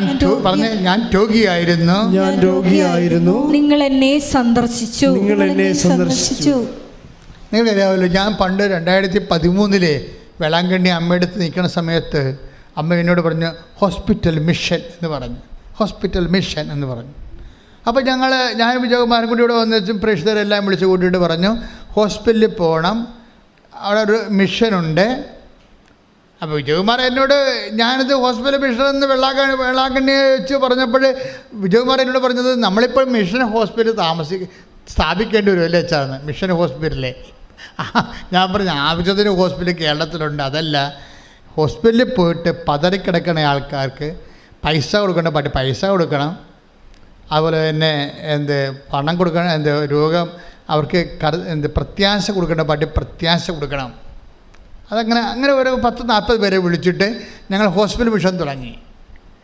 അപ്പോൾ കോവിഡ് വരെ ഹോസ്പിറ്റൽ മിഷൻ ഭംഗിയായിട്ട് വർക്ക് ചെയ്ത്, കോവിഡ് കാലം കഴിഞ്ഞപ്പോൾ ഞാൻ രോഗിയായിരുന്നു എന്നുള്ള ആ വിഷയം ഇപ്പോഴും ഹോസ്പിറ്റൽ മിഷൻ നടത്തുന്നുണ്ട്. പക്ഷേ എന്താ പ്രശ്നം? പണ്ട് 40 പേരാണ് ഇവിടുന്ന് പോയിക്കൊണ്ടിരുന്നത് രോഗികളെ കാണാൻ, ഓരോ ആശുപത്രിയും പോവും. ഇന്നിപ്പോഴെന്താണ് 4 ലക്ഷം പേരാണ് പോണത്. അപ്പം അമ്മ അന്നേ ഉടമ്പടിയുടെ ഐഡിയ അമ്മയുടെ മനസ്സിലുണ്ടായിരുന്നു. ഉടമ്പടി വന്ന് വരോ നിങ്ങൾ തിന്നത് 2013 എൻ്റെ ഫസ്റ്റ് റെവലേഷൻ വരണത്. എന്താണ്? ഹോസ്പിറ്റൽ മിഷൻ എന്ന് പറഞ്ഞുകൊണ്ട്. എന്ന് വെച്ച് കഴിഞ്ഞാൽ അത് അന്ന് ഞാൻ പറഞ്ഞ വാക്ക് തന്നെയാണ്, ഞാൻ രോഗിയായിരുന്നു. അപ്പം കർത്താവിനെ സംബന്ധിച്ചിടത്തോളം നിങ്ങൾ ഒരു രോഗിയെ കാണാൻ പോകുമ്പോൾ നിങ്ങൾ പറയരുത് ഞാൻ ഇളയമയെ പോയി കണ്ടെന്ന് പറയരുത്, ഞാൻ ചേട്ടനെ പോയി കണ്ടെന്ന് പറയരുത്. ആരെ കണ്ട്? ഞാൻ ക്രിസ്തുവിനെ പോയി കണ്ടു. അതാണ് പ്രശ്നം, അതാണ് വിഷയം. അവിടെയാണ് ദൈവസ്നേഹം വരുന്നത്. അയൽക്കാരനെ സ്നേഹിക്കുക എന്ന് വെച്ച് കഴിഞ്ഞാൽ രക്തബന്ധത്തിൻ്റെ പേരിലോ മനുഷ്യബന്ധത്തിൻ്റെ പേരിലോ അല്ല, ദൈവികതയാണ്, മാനവികതയല്ല. ബൈബിളിൻ്റെ എല്ലാ മാനവികതയും പ്യുവർ സെക്യുലർ മാനവികതയല്ല. ബൈബിളിൻ്റെ മാനവികത ദൈവികത അടിസ്ഥാനപ്പെടുത്തുകയാണ്. കൈയടിച്ച് കർത്താൻ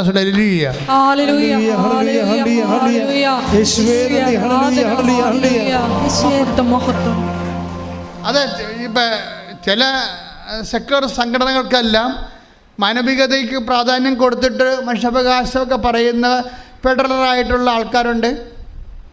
അതുപോലെ തന്നെ ആധുനിക കാലങ്ങളിൽ ദൈവത്തെ മാറ്റി നിർത്തി ചിന്തിക്കുന്നവരും ആലോചിക്കുന്നവരും ജീവിക്കുന്നവരും ഒക്കെ മാനവികതയെക്കുറിച്ച് പറയാറുണ്ട്. കാര്യം ഇവന്മാർക്ക് എവിടെയെങ്കിലും ഒന്ന് കാലുകുത്തണ്ടേ? അതിന് ഇവർ എന്തിനു വേണ്ടി പ്രവർത്തിക്കുന്നു, എന്തിനു വേണ്ടി ജീവിതം ഒഴിഞ്ഞു വെക്കണമെന്ന് ചോദിച്ചു കഴിഞ്ഞാൽ ഉടനെ അവർ പറയും മാനവികത എന്ന് പറയും. ഈ മാനവികത അടിസ്ഥാനം എന്താണ്? ദൈവികതയാണ്. അതുകൊണ്ടാണ് ക്രിസ്തു പറഞ്ഞത്, നിങ്ങളെ സഹായിക്കുമ്പോൾ ഞാൻ ഞാൻ നഗ്നനായിരുന്നു, നിങ്ങളെന്നെ ഉടുപ്പിച്ചു. അതെന്താണ്? അത് ആ ഉടുപ്പിക്കുന്ന വസ്തു നമ്മൾ ചെയ്യുമ്പോൾ നമ്മൾ കാണിക്കുന്ന മാനവികത ദൈവികതയിൽ അടിസ്ഥാനപ്പെടുത്തിയതാണ്. ദൈവികത അടിസ്ഥാനപ്പെടുത്താതെ ഒരു മാനവികത ചെയ്താൽ അതിൻ്റെ എത്തിക്സ് എവിടെ പോയി നിൽക്കും? ഓരോരുത്തരും പോയി നിൽക്കത്തില്ല. It is left in the air. താഴെ മുകളിൽ പൂവില്ല, താഴെ വേരുമില്ലാത്ത ഒരു ധാർമ്മികത എത്ര കാലം ഇവിടെ നിലനിൽക്കും? അതിനുവേണ്ടി ആർക്ക് രക്തസാക്ഷിയാകാൻ പറ്റും? സഭയിൽ എന്തുകൊണ്ടാണ് ഇത്തരം രക്തസാക്ഷികളുള്ളത്? അതായത് സഭയുടെ ധാർമ്മികതയ്ക്ക് കാലുകുത്താനൊരു ഇടമുണ്ട്. സഭയുടെ ധാർമ്മികതയ്ക്ക് പൂത്തു നിൽക്കുമ്പോൾ അത് നിറയെ ഫലങ്ങൾ കായ്ക്കുന്നുണ്ടെങ്കിൽ അതിൻ്റെ അടിവേരുകൾ ദൈവത്തിൽ ഊന്നിയതാണ്. എന്തുകൊണ്ടാണ് രക്തസാക്ഷികൾ ആ ധാർമ്മിക മേഖല നമുക്ക് കൂടുതലുള്ളത്? വേദസാക്ഷികളും മാർത്തരേസായാലും ഫാദർ ഡാമിനായാലും അവിടെയൊക്കെ അവരുടെ ജീവിതം ഇതിനു വേണ്ടി ഹോമിച്ച് വെക്കുമ്പോൾ അതിൻ്റെ ഉദ്ദേശം എന്താണ്? ഒരു മാനവികതയിലാണ് അവർ നിൽക്കുന്നത്. പക്ഷേ അതിനെന്താണ്? ദൈവികതയാണ്. മാനവികത ദൈവികതയിൽ ഊന്നാത്ത മാനവികതയാണെങ്കിൽ നിങ്ങൾ ഒരു അധർമ്മത്തിൻ്റെ പേരിൽ മരിക്കാൻ നിങ്ങൾ തയ്യാറാകത്തില്ല, പക്ഷെ കൊല്ലാൻ നിങ്ങൾ തയ്യാറാകും. ചില സംഘടനകൾക്ക് ഇവിടെ രക്തസാക്ഷികളെ മുട്ടിട്ട് നടക്കാൻ പാടില്ല. എന്തുകൊണ്ടാണ്? ദൈവികതയില്ലാത്ത മാനവികത ആഘോഷിക്കുന്നവരെ സംബന്ധിച്ചിടത്തോളം അവർ കാണിച്ചു കൂട്ടുന്ന കാര്യങ്ങൾക്ക് നമുക്കറിയാം. ഏറ്റവും കൂടുതൽ രക്തസാക്ഷികളെ സൃഷ്ടിച്ചത് ആരാണെന്നറിയാം. മനുഷ്യൻ്റെ നന്മയ്ക്ക് വേണ്ടി പോയി പ്രവർത്തിച്ചിട്ട് അതിൻ്റെ പേരിൽ സ്റ്റാൻസ്വാമിയെ പോലെ രക്തസാക്ഷിയായ ആൾക്കാരൊന്നുമല്ല, മറിച്ച് അല്ലാതെ രക്തസാക്ഷിയായ ആൾക്കാർ, മനുഷ്യൻ്റെ കടുത്തേക്കാരുടെ കൈമേടിച്ച് ജീവൻ പോയ ആൾക്കാരുണ്ട്. എന്താ പ്രശ്നം എന്ന് വെച്ച് കഴിഞ്ഞാൽ ധർമ്മം തന്നെയാണ് നീതി, നീതി തന്നെയാണ് ധർമ്മം എന്നൊക്കെ പറയുമ്പോൾ ഈ ധർമ്മവും നീതിയും അടിയുറക്കണം എന്തിലാണ്? മാനവികതയാണെങ്കിൽ ആ മാനവികത പരിണാമ ശാസ്ത്രപ്രകാരം ഉരുത്തിരിഞ്ഞ് വന്നിട്ടുള്ളതാണെങ്കിൽ ആ മാനവികത ഒരു കുരങ്ങിൻ്റെ അടിസ്ഥാനമില്ല അതിനുള്ള കുരങ്ങിൻ്റെ ജീവിത പരിണാമത്തിൽ വന്നിട്ടുള്ള ഒരു ഭാവമാറ്റമായിട്ടും പുതിയ കാലത്ത് ഒരു പരിണിതിയായിട്ടേ വരത്തുള്ള. അതിന് ആ സാൻമാർഗതയ്ക്ക് എവിടെ നിലനിൽപ്പുള്ളത്? അപ്പം ദൈവികതയിൽ ഊന്നാതെ ഒരു മാനവികതയില്ല. അതുകൊണ്ടാണ് ക്രിസ്തു പറഞ്ഞത്, ഞാൻ രോഗിയായിരുന്നു, ഞാൻ നഗ്നനായിരുന്നു, നിങ്ങളെന്നെ ഉടുപ്പിച്ചു, ഞാൻ കാരാഗ്രഹവാസി, എല്ലാം ഞാനായിരുന്നു എന്ന് പറയും. എന്നിട്ട് ആരാണ്? ദൈവത്തെ കാണാൻ പറഞ്ഞിരിക്കുകയാണ്. കർത്താവിൻ്റെ വചനത്തിൽ നിങ്ങൾ ശത്രുക്കൾക്ക് വേണ്ടി പ്രാർത്ഥിക്കുവിൻ, അവരെ ആശീർവദിക്കുവിൻ എന്നൊക്കെ ഈശോ പറയത്തില്ലേ? അതായത് അത് റിവൈസ് ചെയ്യുമ്പോൾ പൗലോസ് അപ്പോസ്തലൻ അപ്പോസ്തലിക പാരമ്പര്യത്തിൽ പറയണത് അവരെ ആശീർവദിക്കുകയല്ലാതെ ശപിക്കരുതെന്ന് പ്രത്യേകം പറയും. Take the word of God. ശ്രദ്ധിക്കട്ടെ. ഹല്ലേലൂയ, ഹല്ലേലൂയ, ഹല്ലേലൂയ, ഹല്ലേലൂയ. യേശുവേ നന്ദി, യേശുവേ സ്തുതി. ഹല്ലേലൂയ, ഹല്ലേലൂയ, ഹല്ലേലൂയ. റോമ 12:14. റോമ 12:14. നിങ്ങളെ പീഡിപ്പിക്കുന്നവരെ അനുഗ്രഹിക്കുവിൻ. എന്ന് പറഞ്ഞേ, നിങ്ങളെ പീഡിപ്പിക്കുന്നവരെ അനുഗ്രഹിക്കുവിൻ. അനുഗ്രഹിക്കുകയല്ലാതെ ശപിക്കരുത്. അങ്ങനെ ഒരു പ്രബോധനം നൽകാൻ ആർക്ക് കഴിയും? ദൈവത്തിന് മാത്രമേ കഴിയത്തുള്ളൂ. അതാണ് പ്രബോധനമെങ്കിൽ അത് മനുഷ്യന് ചെയ്യാൻ പാടുള്ളതാണെങ്കിൽ അത് പറയാൻ ആർക്ക് പറ്റും? ദൈവത്തിനേ പറ്റത്തുള്ളൂ. ക്രിസ്തുവിന് മാത്രമേ അത് പറയാൻ പറ്റത്തുള്ളൂ. നിങ്ങളെ പീഡിപ്പിക്കുന്നവർക്ക് വേണ്ടി പ്രാർത്ഥിക്കുവിൻ, അവരെ അനുഗ്രഹിക്കുവിൻ. അനുഗ്രഹിക്കുകയല്ലാതെ ശപിക്കരുത്. അനുഗ്രഹിക്കുകയല്ലാതെ ശപിക്കരുത്. ഇപ്പം ചില ആൾക്കാർ മനസ്സില്ലാ മനസ്സോടെയൊക്കെ അനുഗ്രഹിക്കല്ലേ. എൻ്റെ മക്കളെ, ഇത് നമുക്കിതിന് പാടുള്ള പരിപാടിയാണ്.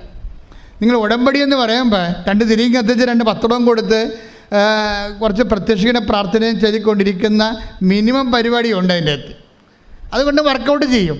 പക്ഷേ ഉടമ്പടി വളർച്ച എന്ന് പറയണത് ഒരു ദൈവികതയിലേക്ക് വളരുകയാണ്. നമ്മുടെ സംസ്കാരമാണ് വരണത്. ഒരു സംസ്കരിച്ച് നമ്മൾ വളർന്ന് വരികയാണ്. ഇത് വളർന്ന് വരുന്ന അനുസരിച്ചുകൊണ്ട് എൻ്റെ മക്കൾ പ്രാർത്ഥിക്കേണ്ടതേ, നമുക്ക് ഉടമ്പടി ഇപ്പോൾ എത്രയോ പേര് മാതാവിനെ നേരിട്ട് കണ്ടല്ലേ, അല്ലേ? എത്രയോ പേര്. ഇപ്പോൾ കഴിഞ്ഞ ദിവസം ഒരു സാക്ഷ്യം ഉണ്ടായിരുന്നു. മേരി ജോർജ് എന്ന് പറഞ്ഞൊരു മോളാണ്. നമ്മുടെ യൂട്യൂബിൽ ആ സാക്ഷ്യം കിടക്കുന്നുണ്ട്. ഇപ്പം മേരി ജോർജിന് അവർ പക്കാ കരിസ്മാറ്റിക്കാണ്. അവർക്ക് ഇവിടെ വരാൻ താല്പര്യമില്ല. അപ്പം ചില കരിസ്മാറ്റിക്കാർക്ക് അങ്ങനെ ഉണ്ട്. എന്താണെന്ന് കാര്യമൊന്നും അറിയാൻ പാടില്ലാത്തത് കൊണ്ട് അവരങ്ങനെ വരത്തില്ല. കാര്യം അവർക്ക് തെറ്റായ ബോധ്യങ്ങൾ ആരോ പറഞ്ഞു കൊടുത്ത് പറ്റിച്ചിരിക്കുകയാണ്. പക്ഷെ അവിടെ മകൾ പറഞ്ഞത്, മക്കളില്ല, അവർക്ക് മക്കളില്ല. ആരും മേരി ജോർജിൻ്റെ മകൾക്ക് മക്കളില്ല.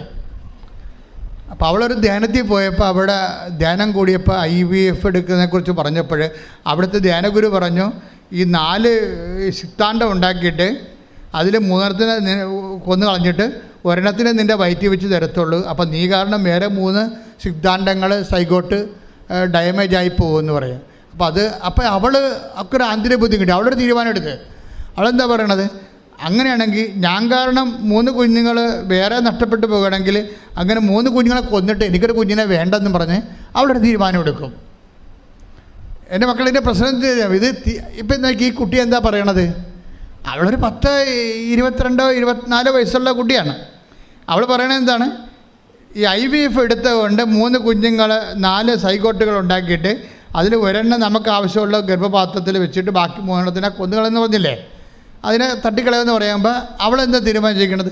ഞാൻ കാരണം എനിക്ക് കുഞ്ഞിനെ കിട്ടില്ലെങ്കിലും കുഴപ്പമില്ല, ഞാനൊരു കൊലപാതകയായിട്ട് തീരാൻ ഞാൻ ആഗ്രഹിക്കണില്ല.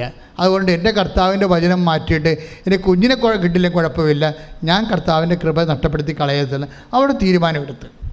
എന്നിട്ട് അവൾ അമ്മയോട് പറയും, ഞാൻ ഇനി കൃപാസനത്തിൽ പോയി നോക്കട്ടെ, പരിശുദ്ധ അമ്മ എന്നാ പറയണമെന്ന് നോക്കട്ടെ എന്ന് പറയും. അപ്പോൾ ഇവളുടെ അമ്മ പറയും,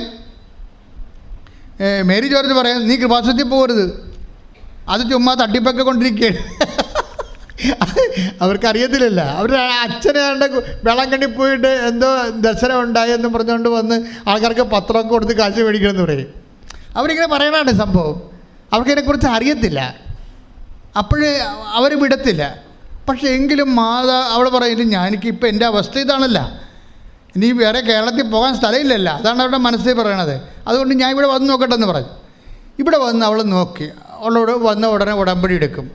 ഉടമ്പടി എടുത്ത് ഒരാഴ്ചക്കുള്ളിൽ അവൾ പ്രഗ്നൻ്റ് ആവും. ഒരാഴ്ചക്കുള്ളിൽ. അമ്മ ഇത് ഭയങ്കര സ്പീഡാണല്ലേ. നമ്മളെ എന്താ ഇവിടെ സത്യസന്ധ അവളെ പറഞ്ഞില്ലേ, നേരത്തെ പറഞ്ഞില്ലേ, എനിക്ക് IVFൻ്റെ കുഞ്ഞ് വേണ്ടെന്ന് പറഞ്ഞില്ലേ, അത് അമ്മ കേട്ടല്ല. അവിടെയൊക്കെ സത്യസന്ധമാണല്ലോ വിഷയം. 3 കുഞ്ഞുങ്ങൾ നഷ്ടപ്പെടുത്തിക്കൊണ്ടൊരു കുഞ്ഞിന് എനിക്ക് വേണ്ട എന്ന് അവൾ തീരുമാനം എടുത്തില്ലേ.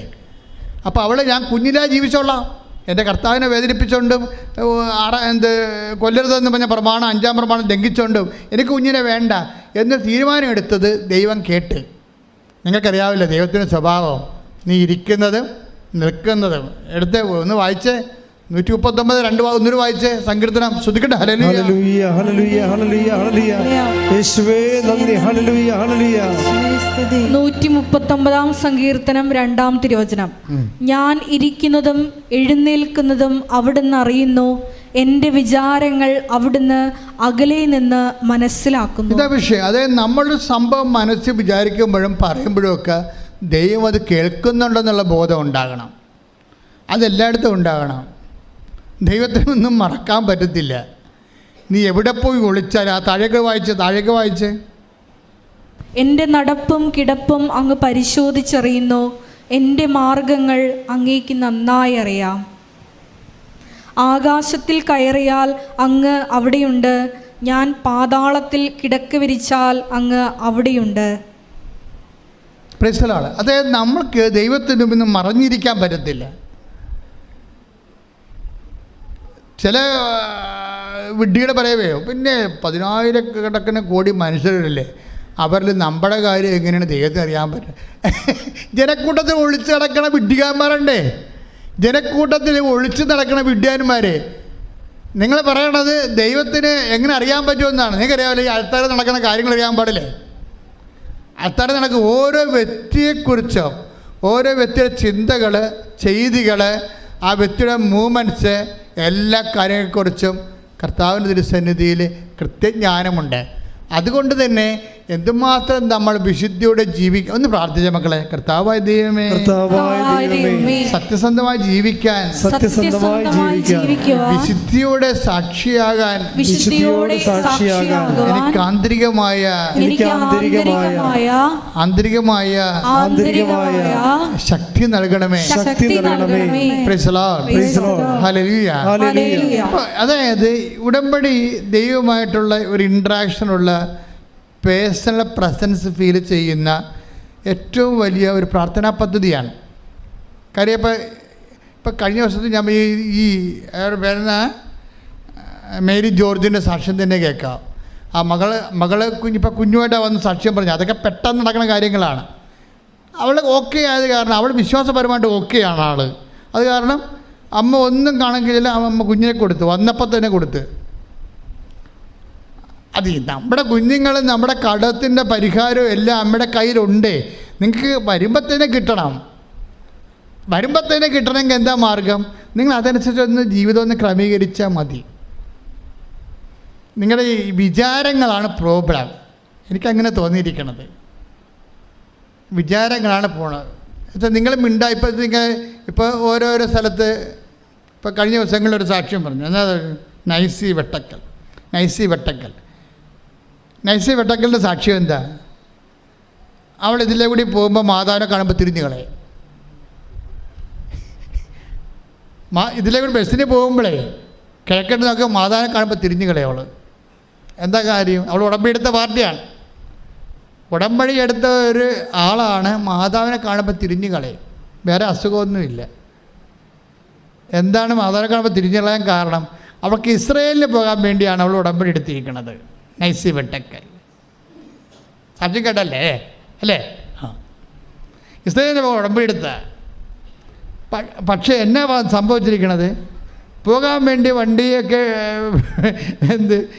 എല്ലാ യാത്രക്കെല്ലാം സെറ്റ് ചെയ്ത് വിസയുമായി പോകാനുള്ള എല്ലാ പേപ്പറുമായി പൈസയുമായി വന്നപ്പോൾ ഏജൻറ്റ് പറയണേ 2 ദിവസത്തെ താമസമുണ്ടെന്ന് പറഞ്ഞ് അത് വെയിറ്റ് ചെയ്യാൻ പറഞ്ഞു. അതോടുകൂടി ഇനി അടുത്ത ഇൻടേക്കിന് പോകാൻ പറ്റത്തുള്ളൂ എന്ന് പറഞ്ഞു. അതോടുകൂടി അത് ഏതാണ്ട് ഒക്ടോബർ 4-ാം തീയതി മറ്റേ പറഞ്ഞതാണ്. ഇവൾക്കതിന് ഭയങ്കരമായ കലിയായി. ഞാൻ പിന്നെ നീലത്തിരി കത്തിച്ച എന്തിനാണ്? ഞാൻ പിന്നെ പച്ചത്തിരി കത്തിച്ച എന്തിനാണ്? എന്ത് മാതാവാണ് ഞാൻ? ഇതിനു വേണ്ടിയല്ലേ ഇക്കാലം മുഴുവൻ പ്രാർത്ഥിച്ചുകൊണ്ടിരുന്നത്? ഇതിനു വേണ്ടിയല്ലേ? ഈ ഇസ്രയേലിൽ പോകാൻ വേണ്ടിയല്ലേ ഞാൻ ഇത്രയും കഷ്ടപ്പെട്ട് പ്രാർത്ഥിച്ചുകൊണ്ടിരുന്നത്? അപ്പോൾ ഇത് പഠിക്കാൻ ചെന്നപ്പോൾ കുടവടച്ച പോലെ ആയില്ല എന്നൊക്കെ പറഞ്ഞ് ഇവള് തനി നിറം കാണിച്ച്. ഈ തനി നിറമുണ്ടേ, അതാണ് പ്രശ്നം. എല്ലാവരുടെ കയ്യിൽ ഈ തനി നിറമുണ്ടേ. 2 ആഴ്ച പ്രാർത്ഥനയ്ക്ക് ഉത്തരം താമസിച്ചാൽ തനി നിറം പുറത്ത് വരും. പക്ഷേ ഈ തനി നിറത്തിൻ്റെ ഒരു കുഴപ്പമുണ്ട്. നിങ്ങൾ ഒളിച്ചു വെച്ചിരിക്കുന്ന ഈ തനി നിറം ദൈവത്തിന് ഇങ്ങനെ സൂര്യപ്രകാശം പോലെയാണെന്നാണ് പറയണത്. കാണാൻ നേരത്തെ വെറുതെ വന്ന് പണി മേടിക്കല്ലേ. ഇപ്പോൾ നൈസി വെട്ടക്കലിന് മാതാവ് സേവ് കണ്ടില്ലേ? എങ്ങനെ സേവ് ചെയ്തത്?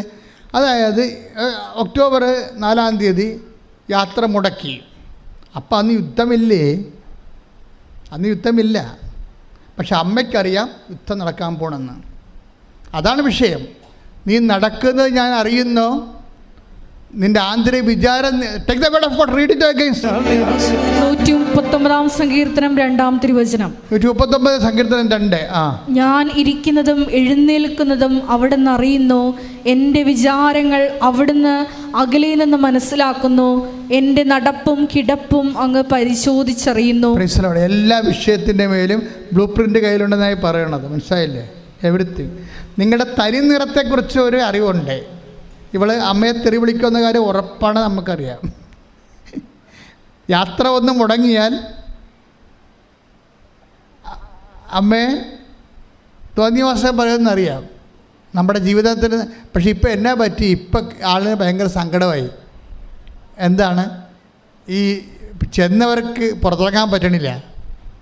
ചെന്നവർ തന്നെ അടുത്തത് നമ്മളവിടെ ചെല്ലും, നമ്മുടെ പ്രധാനമന്ത്രി വണ്ടിയും കൊണ്ട് വേറെ ചെല്ലും. എന്തിനാണ് ചെല്ലണത്? ഓപ്പറേഷൻ അജയ്. അവിടെ ചെന്നവരെ തന്നെ തിരിച്ചു കൊണ്ടുപോരാൻ.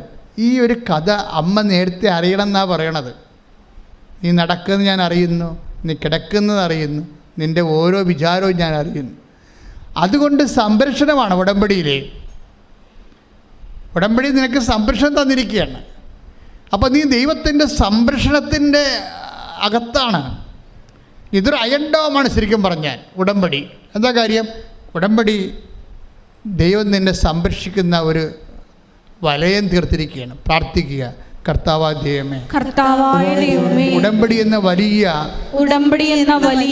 സംരക്ഷണ വലയത്തിലെ എന്നെ വിളിച്ചു ചേർത്തതിനും ചിറകിന്റെ കീഴിലെ എന്റെ ജീവിതത്തെ സംരക്ഷിക്കാൻ കണ്ണീരിന്റെ കാലത്ത് എന്നെ വിളിച്ചു നിർത്തിയതിനും നന്ദി പറയുന്നു.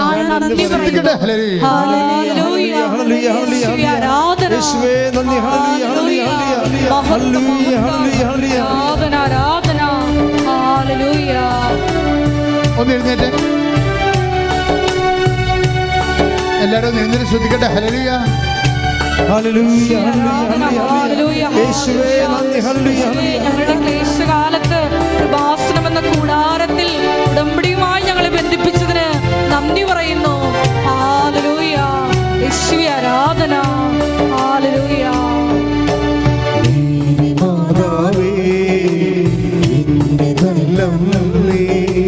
നീ എൻ്റെ ആശ്രയം ഏതു നേരം.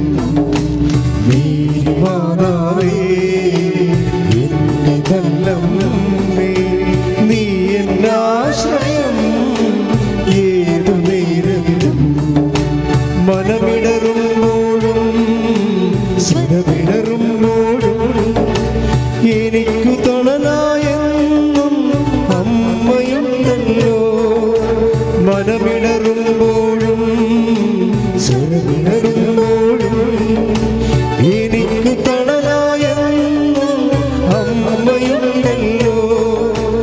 അമ്മേ നിൻ നീലയങ്കിക്കുള്ളിലെന്നെ ഒതുങ്ങു സംരക്ഷിച്ചിടേണമേ. അമ്മേ നിൻ നീലയങ്കിക്കുള്ളിലെന്നെ ഒതുങ്ങു സംരക്ഷിച്ചിടേണമേ. കൈകൾ ഉയർത്തിയടിച്ചുകൊണ്ട് ചേർന്ന് പാടാം. മാതാവേ എന്റെ നല്ലമ്മേ, നീ എൻ്റെ ആശ്രയം ഏതു നേരം. മാതാവേ എന്റെ നല്ലമ്മേ, നീ എൻ്റെ ആശ്രയം ഏതു നേരം.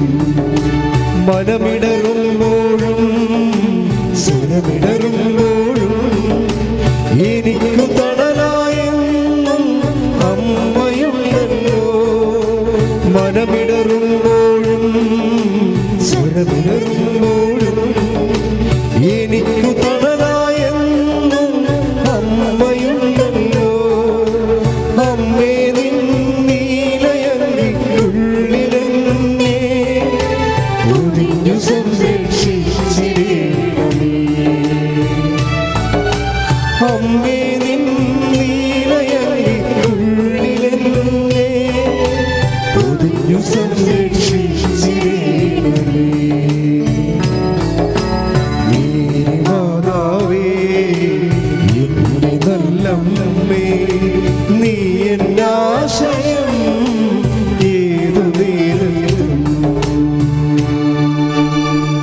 Price the Lord. Praise the Lord. ഇരിക്കുക.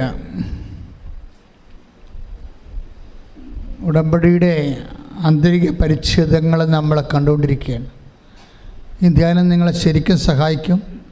നിങ്ങളെ സത്യസന്ധമായി നിങ്ങളെ ഉയർത്തും, നിങ്ങളെ വളർത്തും, ദൈവത്തിൻ്റെ ഏറ്റവും പ്രിയപ്പെട്ടവരാക്കി മാറ്റും. ഈ മേരി ജോർജിൻ്റെ സാക്ഷ്യത്തിലുള്ള ഒരു പ്രത്യേകത എന്താ പറയുക? മേരി ജോർജ് പറയണത്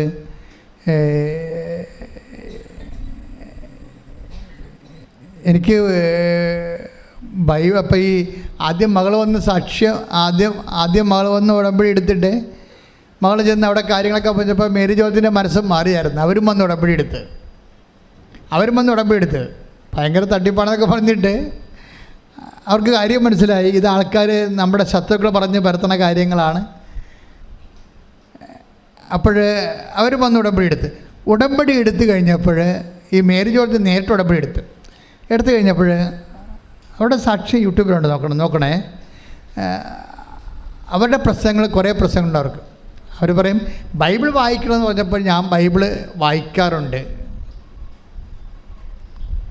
പക്ഷെ അതല്ല പ്രശ്നം. ഞാനൊരു ദൈവ പൈതലല്ല, അതാണ് സംഭവം. അവൾ കരിസ്മാറ്റിക് ആണെന്ന് പറഞ്ഞാണ് ഫുള്ളൻ, പക്ഷെ അവർ തന്നെ പറയണം ഞാനൊരു ദൈവ പൈതലല്ല എന്ന് പറയും. അതിനവർ പറയണ ന്യായം എന്താണെന്നറിയാവോ? ആ ന്യായം നമ്മൾ കേൾക്കണം. അവർ പറഞ്ഞത് ഞാൻ ദൈവ പൈതൽ, ഇപ്പം ദൈവാത്മാവിനാൽ നയിക്കപ്പെടുന്നവരെല്ലാം ദൈവമക്കളാണ്. ദൈവത്തിൻ്റെ മക്കളാണെങ്കിൽ റോമ 8:14 ദൈവാത്മാവിനാൽ നയിക്കപ്പെടുന്നവർ ദൈവത്തിൻ്റെ മക്കളാണെങ്കിൽ അവകാശികളാണ്. പക്ഷെ ഞാൻ അവകാശിയല്ല എന്ന് പറയും. അതാ പ്രശ്നം. ഉടമ്പടി അവകാശം പ്രാപിക്കുന്ന പ്രാർത്ഥനയാണല്ലോ. അപ്പോൾ മേരി ജോർജ് പറയും ഞാൻ മക്കളാണ്, പക്ഷേ ഞാൻ അവകാശിയല്ല. എന്താ കാര്യം അങ്ങനെ പറയാൻ കാര്യം എന്താണ്? അത് നമ്മൾ ചിന്തിക്കേണ്ടതാണ്. അവർ പറയണതേ 8:17 എടുത്ത് റോമ 8:17 ശ്രദ്ധിക്കട്ടെ. ഹല്ലേലൂയ. റോമ 8:17 നാം മക്കളെങ്കിൽ അവകാശികളുമാണ്, ദൈവത്തിൻ്റെ അവകാശികളും ക്രിസ്തുവിൻ്റെ കൂട്ടവകാശികളും. അപ്പം ഇവർ അവകാശികളല്ല എന്നാണ് പറയണത്. എന്താ കാര്യം വെച്ചാൽ എനിക്ക് ക്ഷമിക്കാൻ പറ്റണില്ലെന്ന്. അതാണ് സംഭവം. ഈ സാക്ഷ്യം പറയുന്ന ആൾക്കാർ നമ്മളെ നല്ല ശരിക്കും ധ്യാനിപ്പിക്കുകയും ചിലർ അവർ സ്വന്തമായിട്ട് മനസ്സിലാക്കുകയാണ്. കാര്യം എന്താ? ഞാൻ കർത്താവിൻ്റെ വാക്ക് പാലിക്കണില്ല. എന്താ കാര്യം? എനിക്ക് വൈരാഗ്യം മനസ്സിൽ സൂക്ഷിച്ചിരിക്കുകയാണ്. കാര്യം ഇവരെന്തോ ഒരു സഹകരണ സംഘത്തിലാണ് ഈ അയൽക്കൂട്ടമൊക്കെ ഉണ്ടാവില്ല. പിന്നെ എന്താണ്, നിങ്ങൾക്ക് കുറേ സംഭവങ്ങളൊക്കെ നാട്ടിൽ സഹകരണ സംഘമുണ്ട്. പിന്നെ എന്തുണ്ട്, കുടുംബശ്രീയൊക്കെ ഉണ്ട്. അപ്പോൾ ഇവർ കുടുംബശ്രീയിൽ നിന്ന് അവർ പുറത്താക്കിയിരിക്കണം എന്ന് തോന്നുന്നു. കുടുംബശ്രീയിൽ ചിലരകത്താക്കും, ചിലർ പുറത്താക്കും. എല്ലാം സാമ്പത്തിക വിഷയമാണല്ലോ. അപ്പോൾ ഇവർക്ക് ഭയങ്കര സങ്കടം. അത് കാരണം ഈ തന്നെ പുറത്താക്കിയ ആൾക്കാരോട് ക്ഷമിക്കാൻ പറ്റണില്ല. അതുകൊണ്ട് തന്നെ ഞാൻ അവകാശിയല്ല എന്നാണ് ഭയങ്കര. നിങ്ങളൊക്കെ ചിന്തിച്ചേക്കണം ഈ വിഷയം. അതായത് ഞാൻ അവകാശിയല്ല എന്നാണ് ഇവൾ പറയണത്. എനിക്ക് അവകാശിയാകണം, അവരോട് ക്ഷമിക്കണം. പക്ഷേ എൻ്റെ മനസ്സ്, ഞാൻ കള്ളിയായിട്ട് എന്നെ മുദ്രകുത്തിയല്ലേ അവർ പുറത്താക്കിയത്, അത് തിരിക്കണം. അപ്പം ഞാൻ അമ്മയോട് പറഞ്ഞു, അമ്മേ ഞാൻ അമ്മയിൽ അഭയം പ്രാപിച്ചിരിക്കണം. ഉടമ്പടി എടുത്തപ്പോൾ അമ്മ ഇത് തെളിച്ച് തന്നെ എൻ്റെ ഈ വിഷമം കണ്ടിട്ട് എൻ്റെ സത്യാവസ്ഥ നാട്ടുകാർക്ക് ബോധ്യപ്പെടണം. ഞാൻ കാലണ ഒരു മനുഷ്യൻ്റെ എടുത്തിട്ടില്ല, പക്ഷേ അത് നാട്ടിൽ കാലിലിപ്പോൾ മുമ്പിൽ ഞാൻ കള്ളിയാണ്. അതുകൊണ്ട് അമ്മ ഇത് തിരിച്ചു തരണം, എനിക്കൊരു അടയാളം തരണമെന്ന് പറഞ്ഞു. അടയാളം തരണമെന്ന് പറഞ്ഞപ്പോൾ തന്നെ അവരന്ന് സ്വപ്നത്തിൽ ഒരു മുസ്ലിം വേഷധാരിയായ ഒരു ചെടുത്തി തൻ്റെ 12 വയസ്സുകാരൻ പയ്യനുമായിട്ട് നടന്നു പോവുകയാണ്. സ്വപ്നത്തിലാണ്, അടയാളം കൊടുത്തതാണ്. കാര്യം അമ്മ ഈ വെയിലൊക്കെ ഇട്ടേക്കുമല്ല. അപ്പോൾ അതാണ് അവരങ്ങനെ അവരുടെ സാക്ഷ്യം വേണ്ട, അവർ പറഞ്ഞതാണ് ഞാൻ പറഞ്ഞത്. അപ്പോൾ എനിക്ക് മനസ്സിലായി അമ്മ ഈ വിഷയം ടേക്കപ്പ് ചെയ്തെന്ന്. കാര്യം അമ്മ എല്ലാവർക്കും അടയാളം കൊടുക്കുന്നുണ്ടല്ലോ, ചോദിക്കണ എല്ലാവർക്കും അടയാളം കൊടുക്കുന്നുണ്ട്. 12 വയസ്സുള്ള ഈശോയുമായിട്ട് അമ്മ യാത്ര ചെയ്യുന്ന ഒരു അടയാളം കിട്ടി. അത് കഴിഞ്ഞ് ഞാനൊരു സ്വപ്നം കണ്ടത് എന്താണ്, അമ്മ എൻ്റെ അടുത്ത് വന്നിരുന്ന്, എന്നിട്ട് അമ്മ എന്നോട് പറഞ്ഞു പാസ്ബുക്ക് എല്ലാം എടുപ്പിച്ചു. പാസ്ബുക്ക് എല്ലാം എടുപ്പിച്ച് പറഞ്ഞു ഇത് 16,000 രൂപയുണ്ട്, അത് നിൻ്റെ അനുവാദത്തോടെ അവർ ബാങ്കിൽ നിന്ന് എടുത്തതാണ്. വേറെ ഒരു 23,000 രൂപയുണ്ട്. അത് നിൻ്റെ അനുവാദം ഇല്ലാതെ ബാങ്കിൽ നിന്ന് എടുത്തതാണ്. നീ അവിടെ പാസ്ബുക്ക് എല്ലാം കളക്ട് ചെയ്യാൻ പറഞ്ഞു. നിങ്ങളൊന്ന് ചിന്തിച്ച് നോക്കിയേ, ഒരു സാക്ഷ്യത്തിൻ്റെ അതായത് സാക്ഷ്യമാണ് പോക്കുണ്ടല്ലേ, നമ്മളുടെ പ്രശ്നം പർട്ടിക്കുലർ പ്രോബ്ലം എന്താണ്, ആ പർട്ടിക്കുലർ പ്രോബ്ലം അതുപോലെ പഠിച്ചിട്ട് പിറ്റേ ദിവസം തന്നെ ഇവരെല്ലാത്തിനെയും വിളിപ്പിച്ചു, എല്ലാത്തിൻ്റെയും പാസ്ബുക്ക് എടുപ്പിച്ചു. അപ്പോഴേ ഈ അവർ അമ്മ പറഞ്ഞ പോലെ തന്നെ 23,000 രൂപ എൻ്റെ അനുവാദമില്ലാതെ ഇവർ ബാങ്കിൽ നിന്ന് എടുത്തത് ഞാൻ പാസ്ബുക്കിൽ കണ്ടത്. അപ്പോൾ കറക്റ്റ് ചെയ്ത്. Praise the Lord. ഹല്ലേലൂയ. ഹല്ലേലൂയ ഹല്ലേലൂയ ഹല്ലേലൂയ. മേരി മാതാവേ സ്തുതിക്കട്ടെ. ഹല്ലേലൂയ ഹല്ലേലൂയ ഹല്ലേലൂയ.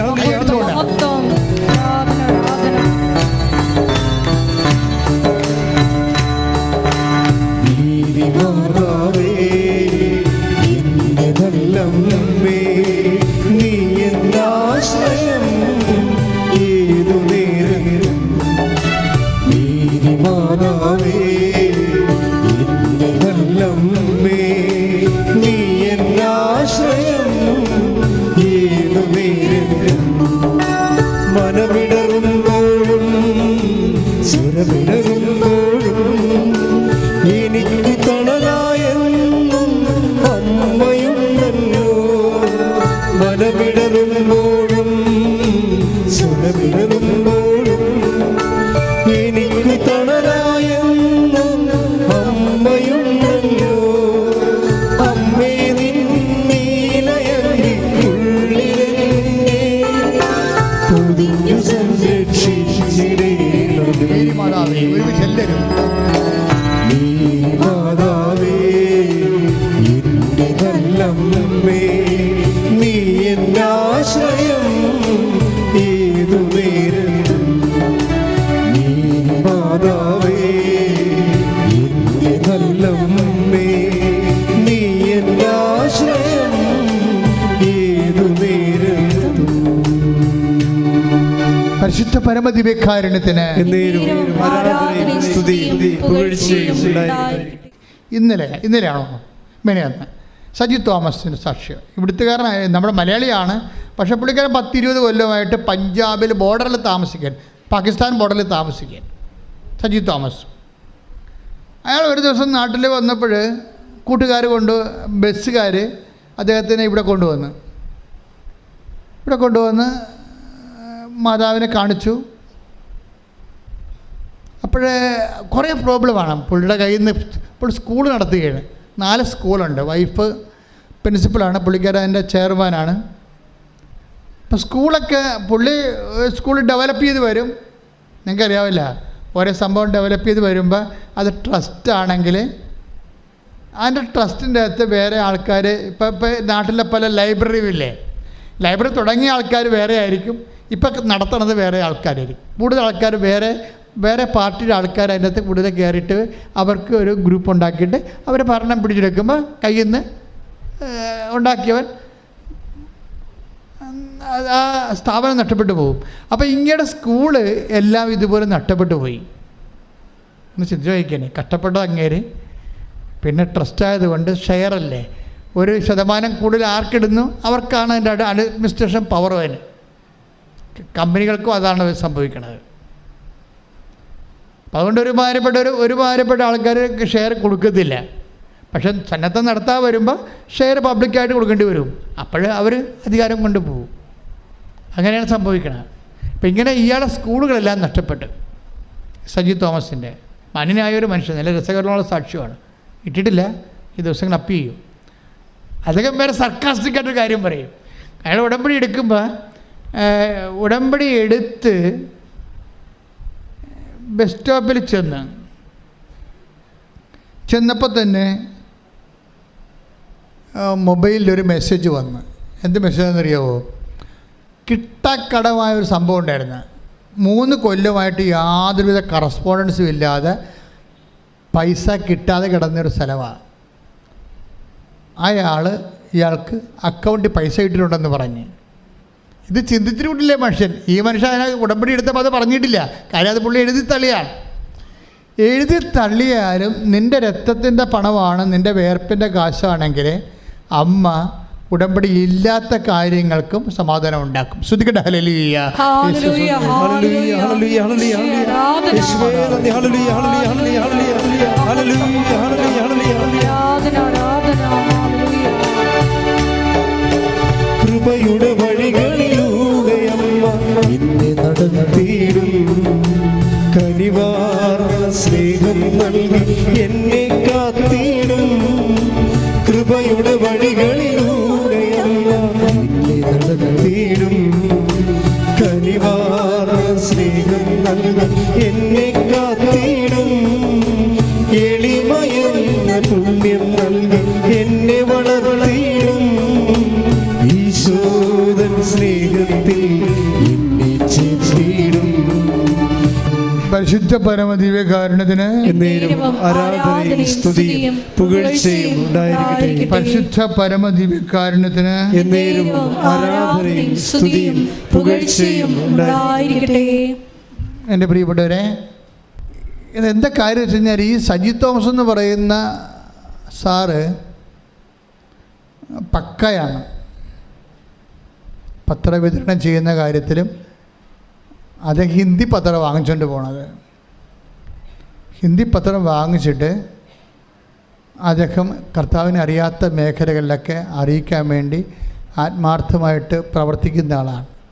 നമ്മളിങ്ങനെ ആത്മാർത്ഥമായിട്ട് പ്രവർത്തിക്കുന്ന ആളാണ് എന്ന് ആദ്യമേ തന്നെ ദൈവത്തിന്,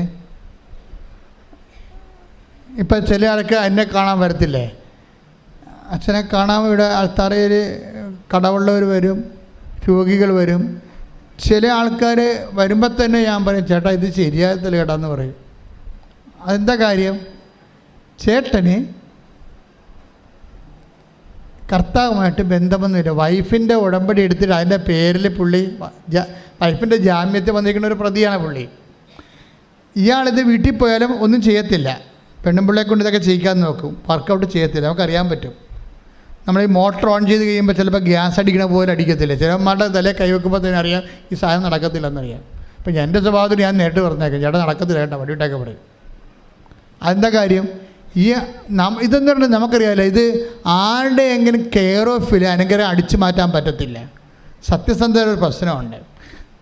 അതായത് ആരെങ്കിലും കൂടെ പണിയെടുപ്പിച്ചിട്ട് നിങ്ങളതിൻ്റെ ആനുകൂല്യം കൈപ്പറ്റാൻ പറ്റത്തില്ല. ഉടമ്പടി നോക്കുകൂലിയൊന്നുമില്ല. മനസ്സിലായില്ലേ? അതെപ്പോഴും ശ്രദ്ധിക്കണം. അല്ലെങ്കിൽ നിങ്ങൾ ഭാര്യയെപ്പോലെ തന്നെ വിശ്വസിക്കുകയും നിങ്ങൾക്ക് ആവതില്ല പ്രവർത്തിക്കാമെന്ന് വിചാരിച്ചോ എന്ന് വെച്ചോക്കെ, നിങ്ങൾക്ക് ആവതുണ്ടായിട്ടും നിങ്ങൾ പ്രവർത്തിക്കത്തില്ല. അതിന് പകരം വൈഫിനെ കൊണ്ട് പ്രവർത്തിച്ചിട്ട് നിങ്ങൾ നോക്കുകൂലി വാങ്ങിക്കും. അത് ഉടമ്പടി വർക്കൗട്ട് ചെയ്യത്തില്ല. കാര്യം ദൈവം നമ്മുടെ മനസ്സല്ലേ നോക്കണത്. അപ്പം നിങ്ങൾ അങ്ങനെ നിങ്ങളെ സ്പോൺസർ ചെയ്യുന്നവർ, അതുകൊണ്ടാണല്ലോ ഇപ്പോൾ പരീക്ഷക്കാരെ അച്ഛൻ നേരിട്ട് എടുക്കണില്ലല്ല. പരീക്ഷക്കാർക്ക് കാണണമെന്നുണ്ടെങ്കിൽ അവർ ഉടമ്പടി ചെയ്യണം. അപ്പം നിങ്ങളെന്താ ചെയ്യേണ്ടതെന്ന് വെച്ച് കഴിഞ്ഞാൽ, ഇപ്പം എൻ്റെ ഒരു നിർദ്ദേശമാണ്, ഒരു വീട്ടിൽ 2-3 ഉടമ്പടിയുടെ ആവശ്യമൊന്നുമില്ല. ഇപ്പം നിങ്ങളുടെ വീട്ടിൽ പരീക്ഷക്കാരുണ്ടെങ്കിൽ അവരെ കൊണ്ട് നിങ്ങൾ ഉടമ്പടി എടുപ്പിക്കേ. അല്ല പിന്നെ അമ്മയും വന്ന് ഉടമ്പടി എടുത്ത് അപ്പനും വന്ന് ഉടമ്പടി എടുക്കേണ്ട ആവശ്യമില്ലല്ലോ. നിങ്ങളുടെ വീട്ടിൽ പരീക്ഷക്കാരുണ്ട്, അതുപോലെ തന്നെ ഏറ്റവും അത്യാവശ്യം ഇരിക്കുന്ന ആൾക്കാരെ കൊണ്ട് ഒരു ഉടമ്പടി എടുപ്പിക്കും. അപ്പം പിന്നെ അത് ആ ഉടമ്പടി മകള് ഉപയോഗിക്കാൻ പറ്റും, അമ്മയ്ക്ക് ഉപയോഗിക്കാൻ പറ്റുമല്ല. അപ്പം അത് അങ്ങനെ മക്കൾ ചെയ്യണം. അല്ലാതെ അമ്മ ഉടമ്പടി എടുത്ത് മകൾ വേറെ ഉടമ്പടി എടുക്കരുത്. അതൊരു മണ്ടത്തരമാണ്. ഞങ്ങൾക്കിങ്ങനെ ഉടമ്പടിയുടെ എണ്ണം കൂടി ഒന്നും ചെയ്യാനില്ല. ഞങ്ങൾക്ക് ചെയ്യാനുള്ളത് ദൈവത്തിൻ്റെ പൈതങ്ങളായിട്ട്. ചേച്ചി എന്താ പറയണത്? ഞാൻ ദൈവ പൈതലല്ല, എനിക്ക് കർത്താവിൻ്റെ അവകാശമില്ല, എനിക്ക് ക്ഷമിക്കാൻ പറ്റണില്ല. അതാണ് പ്രശ്നം. ഞങ്ങൾ നോക്കണം അതാണ്. ഉടമ്പടി എണ്ണം കൂട്ടുകയല്ല ചെയ്യേണ്ടത്, മറിച്ച് നിങ്ങൾ ഉള്ളവർ ദൈവത്തിൻ്റെ കൃപയിൽ ദൈവത്തിനൊരു ഞങ്ങൾക്ക് ബോധ്യപ്പെടാൻ പറ്റത്തില്ല. ഞങ്ങൾക്ക് ബോധ്യപ്പെടാൻ പറ്റണ എന്തുമാത്രം ബോധ്യപ്പെടാൻ പറ്റും? ആ ക്ലാപ്പ് പേപ്പർ നോക്കിയിട്ട് നിങ്ങൾ സഭയിൽ പ്രവർത്തിക്കുന്നുണ്ടോ എന്ന് ചോദിക്കാം. അപ്പോൾ ഉടനെ നിങ്ങൾ തലയാട്ടും. ഉണ്ടെന്നാ ഇല്ലെന്നാ ആ കൗൺസിലിന് കണ്ണ് കാണാൻ പാടില്ലെങ്കിൽ ഇല്ലെന്നാണ്, ഉണ്ടെന്നാണോ പറഞ്ഞതെന്ന് ഇല്ലെന്നാണെന്ന് അറിയാൻ പറ്റില്ല. അവർ ടിക്കിടും. ഇപ്പോൾ വയസ്സന്മാരൊക്കെ അല്ലേ ഇരിക്കണം. എനിക്ക് അത് കാരണം എനിക്ക് പേടിയാണ്. ഇവരെന്തെന്ന് പടപെടാൻ ടിക്കറ്റ് പോകണ്ടല്ലോ. അതെന്ന് വെച്ചാൽ പ്രശ്നം, നിങ്ങൾ സഭയിൽ പ്രവർത്തിക്കുന്നുണ്ട്, അവർ തലയാട്ടും. ഉണ്ടെന്നാണ് ഇല്ലെന്നാണ് നമുക്കറിയാൻ പാടില്ല. എല്ലാവരും ടിക്കിടും. എന്താണ് എനിക്ക് പോകണം എന്ന് പറഞ്ഞ് നിൽക്കുകയല്ലേ. നിങ്ങൾ ഈ വാണത്തിന് തീ കൊടുക്കാൻ വേണ്ടി നിൽക്കണ പോലെ നിൽക്കുകയാണ് അവിടെ. നിങ്ങൾ മര്യാദക്ക് ഇതൊക്കെ ആദ്യം മനസ്സുകൊണ്ട് തന്നെ ഇത് പുതുക്കുക. എന്നിട്ട് അതിൻ്റെ രേഖ ഇവിടെ ഉണ്ടാക്കുകയാണ് ചെയ്യേണ്ടത് ആദ്യം. അല്ല, ഈ രേഖ ഒന്നും വർക്കൗട്ട് ചെയ്യത്തില്ല. നിങ്ങൾ തോന്നിവാസം ചെയ്യുകയും ചെയ്യും, ഇവിടെ വന്ന് നുണ പറഞ്ഞ് രേഖ ഉണ്ടാക്കിയിട്ട് പോന്നു കഴിഞ്ഞാൽ എന്ത് വർക്ക് ചെയ്യാനാണ്? ഉടമ്പടിയോട് സിൻസിയറിറ്റി കാണിക്കണം. ദൈവം എന്താ കൗണ്ട് ചെയ്യണത്? ദൈവം ഈ ക്ലാപ്പ് പേപ്പറല്ല കൗണ്ട് ചെയ്യണത്. ക്ലാപ്പ് പേപ്പർ കൗണ്ട് ചെയ്യണ ജോസഫച്ചൻ. ദൈവം കൗണ്ട് ചെയ്യണം അതല്ല, വേറൊരു ക്ലാപ്പ് പേപ്പറുണ്ട്. ഈ സത്യസന്ധമാണോ എന്ന് ദൈവത്തിന് അറിയാമല്ല. ഈ പറഞ്ഞ് പറ്റിച്ചിരിക്കുന്ന സംഭവം സത്യസന്ധമാണോ ഇല്ലെന്ന് ദൈവത്തിന് അറിയാം. അതുകൊണ്ട് ദൈവസ്നേഹത്തോട് സത്യസന്ധമായി ഉടമ്പടിയോട് സുവിശേഷവിഹിതമായി പ്രതികരിച്ചിട്ട് ദൈവസ്നേഹത്തിൻ്റെ സാക്ഷികളാകാൻ വേണ്ടി ശ്രദ്ധിക്കട്ടെ. ഹല്ലേലൂയ. ഉടമ്പടി നിബന്ധനകള് വിശ്വസ്താപൂർവ്വം പാലിച്ച് സാക്ഷികളാക്കി മാറ്റുവാൻ ഈ ആരാധനയിലൂടെ ഞങ്ങളെ അഭിഷേകം ചെയ്യണമേ. ലൂക്കാ 10:37 ലൂക്കാ 10:37. യേശു പറഞ്ഞു, നീയും പോയി അതുപോലെ ചെയ്യുക. ഇതേതാ? ഇത് ഉടമ്പടി വചനമാണ്. അവൻ പറയണ പോലെ ചെയ്യുക എന്നുള്ളതിൻ്റെ തന്നെ വ്യത്യസ്തങ്ങളായ സാഹചര്യങ്ങളിലെല്ലാം ഉള്ളത് ഉടമ്പടി വചനങ്ങൾ തന്നെയാണ്. ചെയ്യാതെ ഇതൊന്നും വർക്കൗട്ട് ചെയ്യത്തില്ല. നിത്യജീവൻ പ്രാപിക്കാൻ ഞാൻ എന്ത് ചെയ്യണമെന്നല്ല അവൻ ചോദിച്ചത് 25:10 അല്ലേ? ഇപ്പം അതിൻ്റെ മറുപടി എന്നാ വന്നിരിക്കണേ 10:25. നിത്യജീവൻ പ്രാപിക്കാൻ ഞാൻ എന്ത് ചെയ്യണം? അപ്പം ഈശോ പറഞ്ഞു, നീയും പോയി അതുപോലെ ചെയ്യുക. അതുപോലെ ചെയ്യണം പറഞ്ഞാൽ എന്താണ് ഉദ്ദേശിക്കണത്?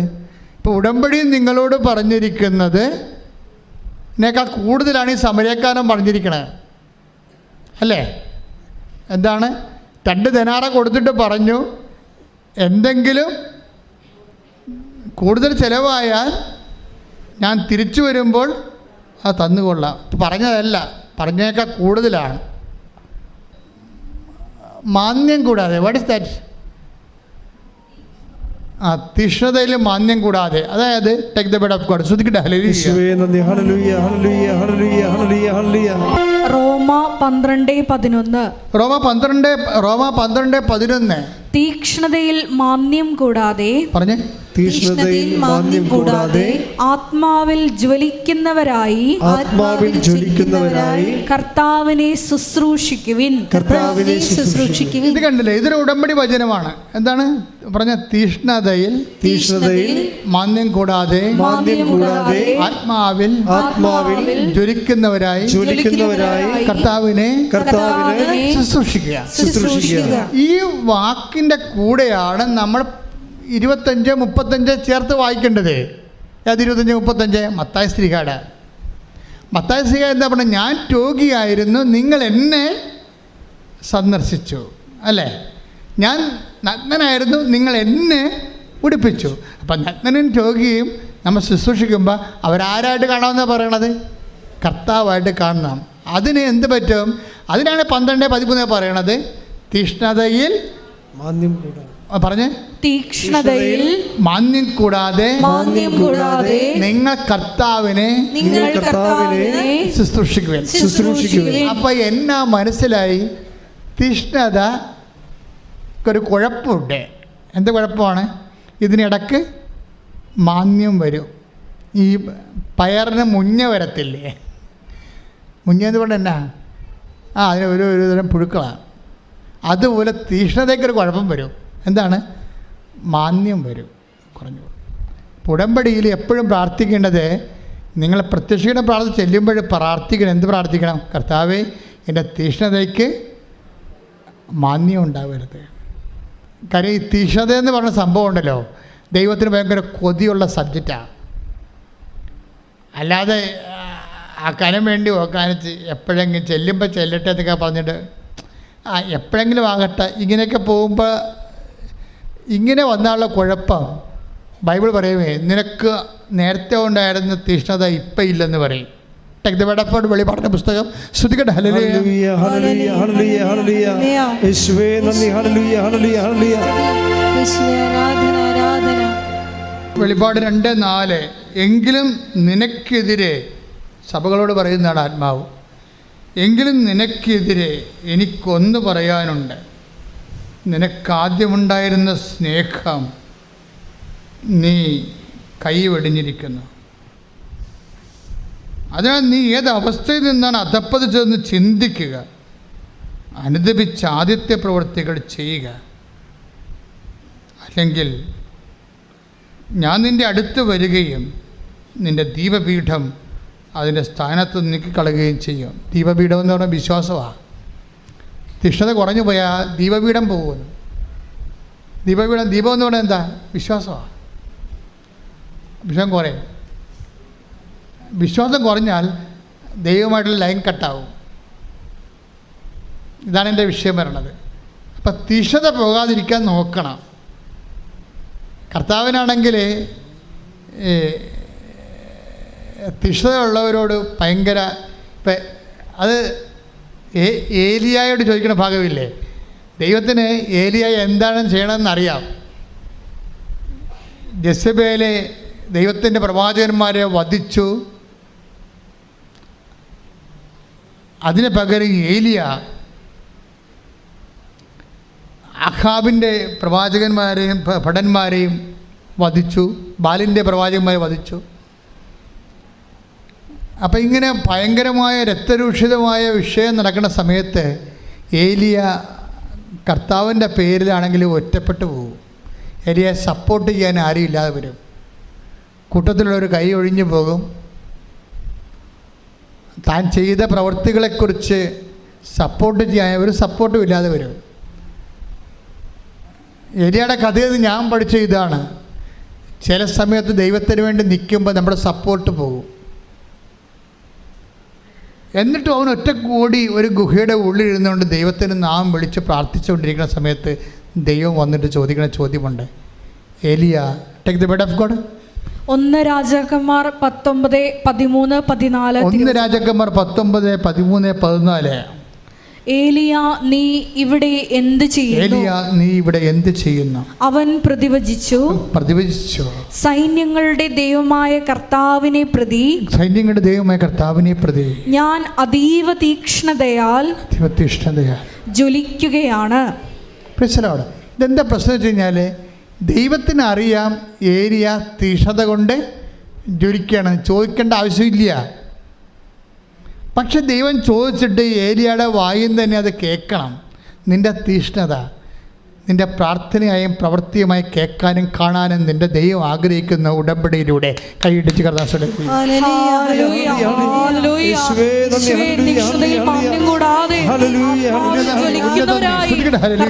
ശുശ്രൂഷ ചെയ്യുവാൻ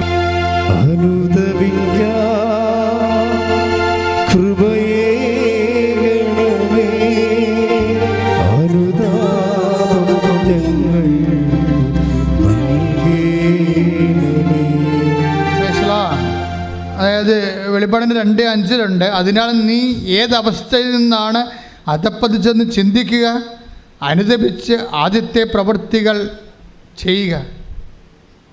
അല്ലെങ്കിൽ അതായത് അനുദപിച്ച് ആദ്യത്തെ പ്രവൃത്തി ചെയ്യുക. ഇപ്പോൾ പരിശുദ്ധാത്മാവ് അച്ഛനിലൂടെ എന്താ പറയണത്? അനുതാപത്തിന് ഒരു അവസരം ഉണ്ടാക്കരുത്.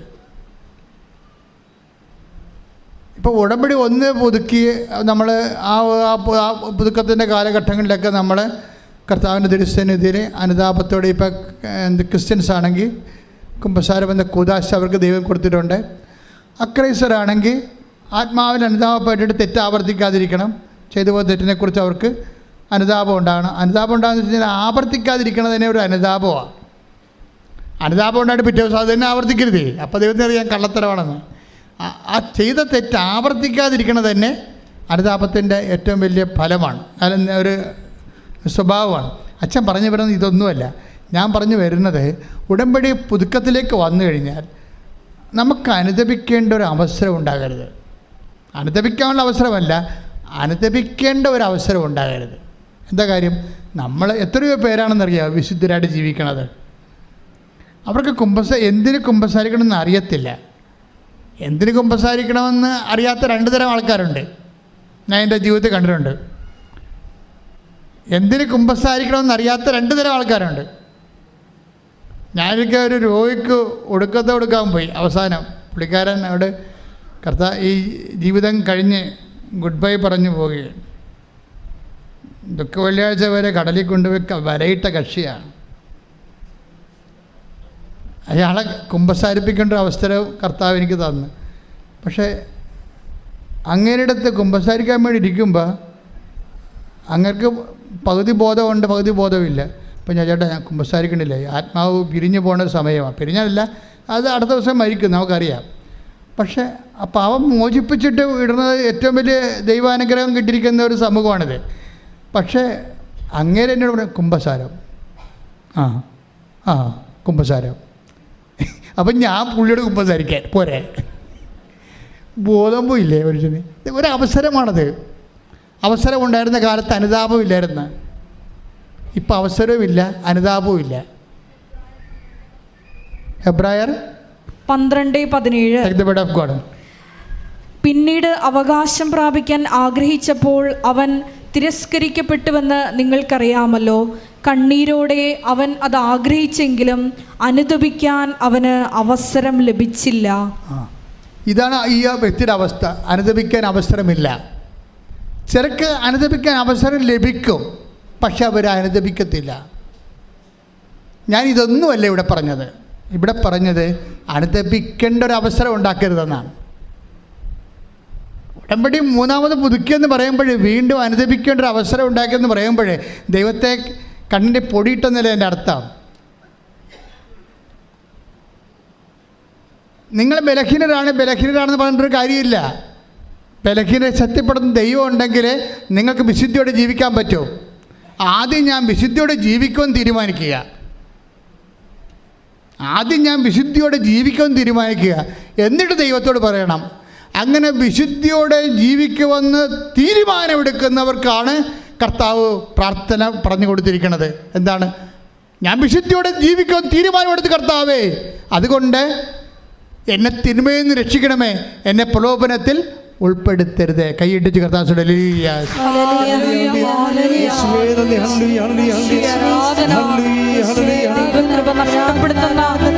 തിന്മകളിൽ നിന്നും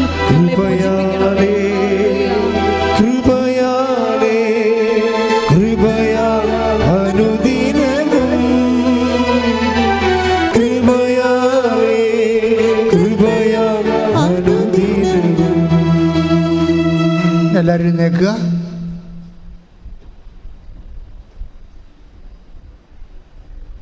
എൻ്റെ പ്രിയപ്പെട്ടവരെ, അനുഗ്രഹം നിറഞ്ഞു നിൽക്കുന്ന കർത്താവിൻ്റെ കർത്ത സാന്നിധ്യവും ഉടമ്പടി സാക്ഷ്യങ്ങളിങ്ങനെ കേട്ടുകൊണ്ടിരിക്കുന്നവരുണ്ട്. അവിടെ എല്ലാം നമ്മളെ ഞെട്ടിപ്പിക്കുന്ന വിഷയം മാതാവിൻ്റെ സാന്നിധ്യം എത്രയോ പേരാണ് അനുഭവിക്കുന്നത്. ഉടമ്പടിയുടെ പ്രഖ്യാപിതമായ വാഗ്ദാനങ്ങൾ ഒന്നാണ് ദൈവത്തിൻ്റെ സാന്നിധ്യം. അത് ഇന്നത്തെ കാലത്ത് ഏറ്റവും കൂടുതൽ മനുഷ്യൻ അനുഭവിക്കുന്നത് ഉടമ്പടിയിലൂടെയാണ് അനുഭവിക്കുന്നത്. അതുകൊണ്ട് തന്നെ അനന്തമായ സാധ്യത, ദൈവാനുഭവത്തിൻ്റെ അനന്ത സാധ്യതയുള്ള ഒരു സംവിധാനത്തിൻ്റെ ഭാഗമാകുകയാണ് നീ ഉടമ്പടി എടുക്കുന്നതിലൂടെ. ശ്രദ്ധിക്കട്ടെ.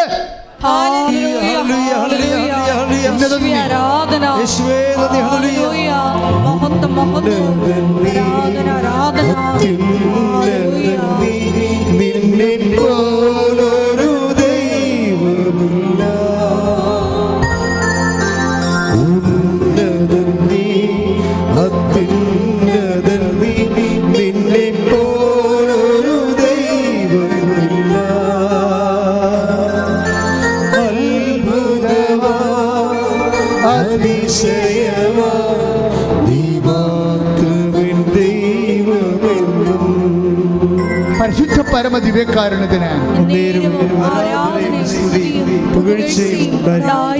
മക്കളെ, അമ്മ മാതാവ് ജീവനോടെ പ്രത്യക്ഷപ്പെട്ട സ്ഥലത്ത് ഈശോ ജ്വലിച്ചു നിൽക്കുന്ന ദിവ്യകാരുണ്യത്തിന് തണലിലാണ് എൻ്റെ മക്കളെ ദൈവം നിർത്തിയിരിക്കുന്നത്. ഈ കണ്ണീരിൻ്റെ കാലത്ത് ഇങ്ങനെ വിശ്വാസത്തോടെ, സ്നേഹത്തോടെ, വലിയ പ്രതീക്ഷയോടുകൂടി രോഗമുള്ളിടത്തെല്ലാം കൈകൾ വെക്കുക. കിഡ്നി രോഗികളെ പുറകിൽ കൈവെക്കുക, ശ്വാസകോശ രോഗികളെ നെഞ്ചിൽ കൈവെക്കുക, ബ്രസ്റ്റിന് ക്യാൻസർ ഉള്ളവരും അതുപോലെ തന്നെ മറ്റു രോഗങ്ങളുള്ളവരും നെഞ്ചിൻ്റെ സംബന്ധമായ രോഗമുള്ള നെഞ്ചിൽ കൈവെക്കുക. ഉദര രോഗികളെ അതുപോലെ തന്നെ ഗർഭാശയ രോഗികളുമൊക്കെ പൊക്കിന് താഴെ കൈവച്ച് പ്രാർത്ഥിക്കുക. തൈറോയ്ഡ് രോഗികളെ കഴുത്ത് കൈവെക്കുക. ശിരസ്സിന് രോഗമുള്ളവർ ശിരസ്സിൽ തന്നെ കൈവെക്കുക. അച്ഛൻ പ്രാർത്ഥിക്കുമ്പോഴേ കർത്താവ്, അമ്മ മാതാവ് നമുക്ക് വേണ്ടി ജ്വലിച്ചു നിന്നുകൊണ്ട് മധ്യസ്ഥ പ്രാർത്ഥന നടത്തുന്ന സമയമാണ്. ഈശോ തൻ്റെ കാരുണ്യത്തിൻ്റെ കരങ്ങൾ കൊണ്ട് നിന്നെ തലോടുന്ന സമയമാണ്. അവിടെ തിരുമുറുമാറുന്ന വലതുകരം ആണിപ്രതാർന്ന അത്ഭുതകരത്താൽ അവൻ നിന്നെ തലോടിക്കൊണ്ട് അടയാളങ്ങളിലൂടെ നിന്നെ വിടുതൽ നൽകുന്ന ദൈവികമായ സ്വർഗീയ നിമിഷങ്ങൾക്കായി ഇടിമുഴക്കുമ്പോൾ ശ്രുതിക്കട്ടെ. ഹല്ലേലൂയ, ഹല്ലേലൂയ, ഹല്ലേലൂയ, കർത്താവേ, നിന്റെ ഉന്നതമായ നാമത്തിന് സ്വന്തം ചെയ്ത് കർത്താവേ, നിന്റെ വിശുദ്ധ പൗരോഹിത്യത്തെ അങ്ങ് മഹത്വപ്പെടുത്തുന്ന പ്രാർത്ഥിക്കുന്ന കർത്താവേ, ഈശോ സഭയിലുള്ള സാന്നിധ്യം പ്രകടമാക്കണമേ. അമ്മേ, പരിശുദ്ധമ്മേ, ദൈവമാതാവേ, ഞങ്ങൾക്ക് വേണ്ടി മധ്യത്തിൽ വഹിക്കുന്ന നന്ദി പറഞ്ഞു കർത്താവേ. അങ്ങനെ ആണിപ്പെടുത്താവുന്ന വലതുകരം കർത്താവ് ഓരോ മകന്റെ പേരും കർത്താവ് ഉച്ച മുതൽ ഉള്ളം കാലം വരെ കർത്താവ് രക്തം പടരട്ടെ. എല്ലാ കോശങ്ങളിലും പേശികളിലും രക്തഞരമ്പുകളിലും അസ്ഥികളിലും വാതരോഗങ്ങളിലും എല്ലാം ആന്തരിക അവയവങ്ങളിലെ യേശുക്രിസ്തുവിന്റെ വിശുദ്ധ രക്തത്താൽ ഉന്നതമായ അവിടുത്തെ നാമത്തിലെ സൗഖ്യം പ്രാപിക്കട്ടെ. സൂക്ഷിക്കട്ടെ.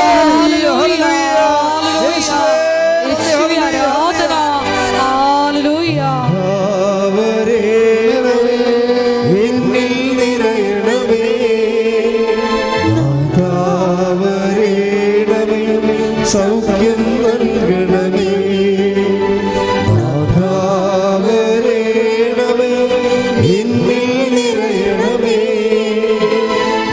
നാഥാവരേണമേ, സൗഖ്യം നൽകണമേ.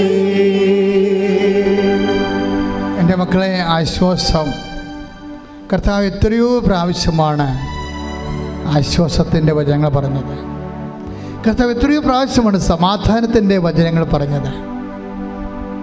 കർത്താവ് ഉയർത്തെഴുന്നേറ്റതിന് ശേഷം ആദ്യം കൊടുത്ത ദാനം എന്താണ്? അൽ-ഇസ്ലാം, എൻ്റെ സമാധാനമെന്ന്. നിങ്ങൾക്ക് സമാധാനം. നമുക്ക് സമാധാനം നഷ്ടപ്പെടുന്ന വിഷയങ്ങളുണ്ട്. ചിലപ്പോൾ നിൻ്റെ ജീവിത പങ്കാളിയുമായിട്ടുള്ള വിഷയം നിൻ്റെ സമാധാനം നഷ്ടപ്പെടുത്തി കാണാം. ചിലപ്പോൾ നിൻ്റെ സാമ്പത്തിക കടങ്ങൾ നിൻ്റെ സമാധാനം നഷ്ടപ്പെടുത്തി കാണാം.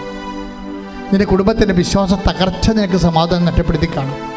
ചിലപ്പോൾ നിൻ്റെ ജീവിതം, ജോലി, യാത്ര എല്ലാം നിനക്ക് സമാധാനം ഇല്ലാത്ത അവസ്ഥയാണ്. എൻ്റെ ദൈവവേദനേ, നിനക്ക് സമാധാനം ഇല്ലെന്ന് കണ്ടറിഞ്ഞ് നിൻ്റെ സന്തോഷത്തിൻ്റെ സമാധാനത്തിൻ്റെ വീഞ്ഞ് തീർന്നു പോയെന്ന് മനസ്സിലാക്കിക്കൊണ്ടാണ് നിൻ്റെ അമ്മ പരിശുദ്ധ ദേവമാതാവ് നിന്നെ തൻ്റെ ദുഃഖമാൻ്റെ തിരുസന്നിധി കൊണ്ടുവന്നിരിക്കണം. കൈ ഇടിച്ച് കർത്താവേ,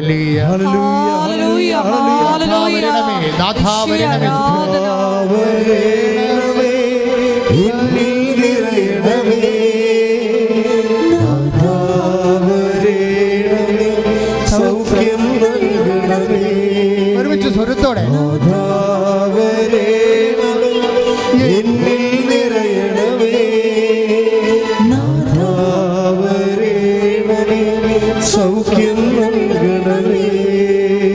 കൈകൾ കൂപ്പി കർത്താവിനെ തന്നെ നോക്കുക.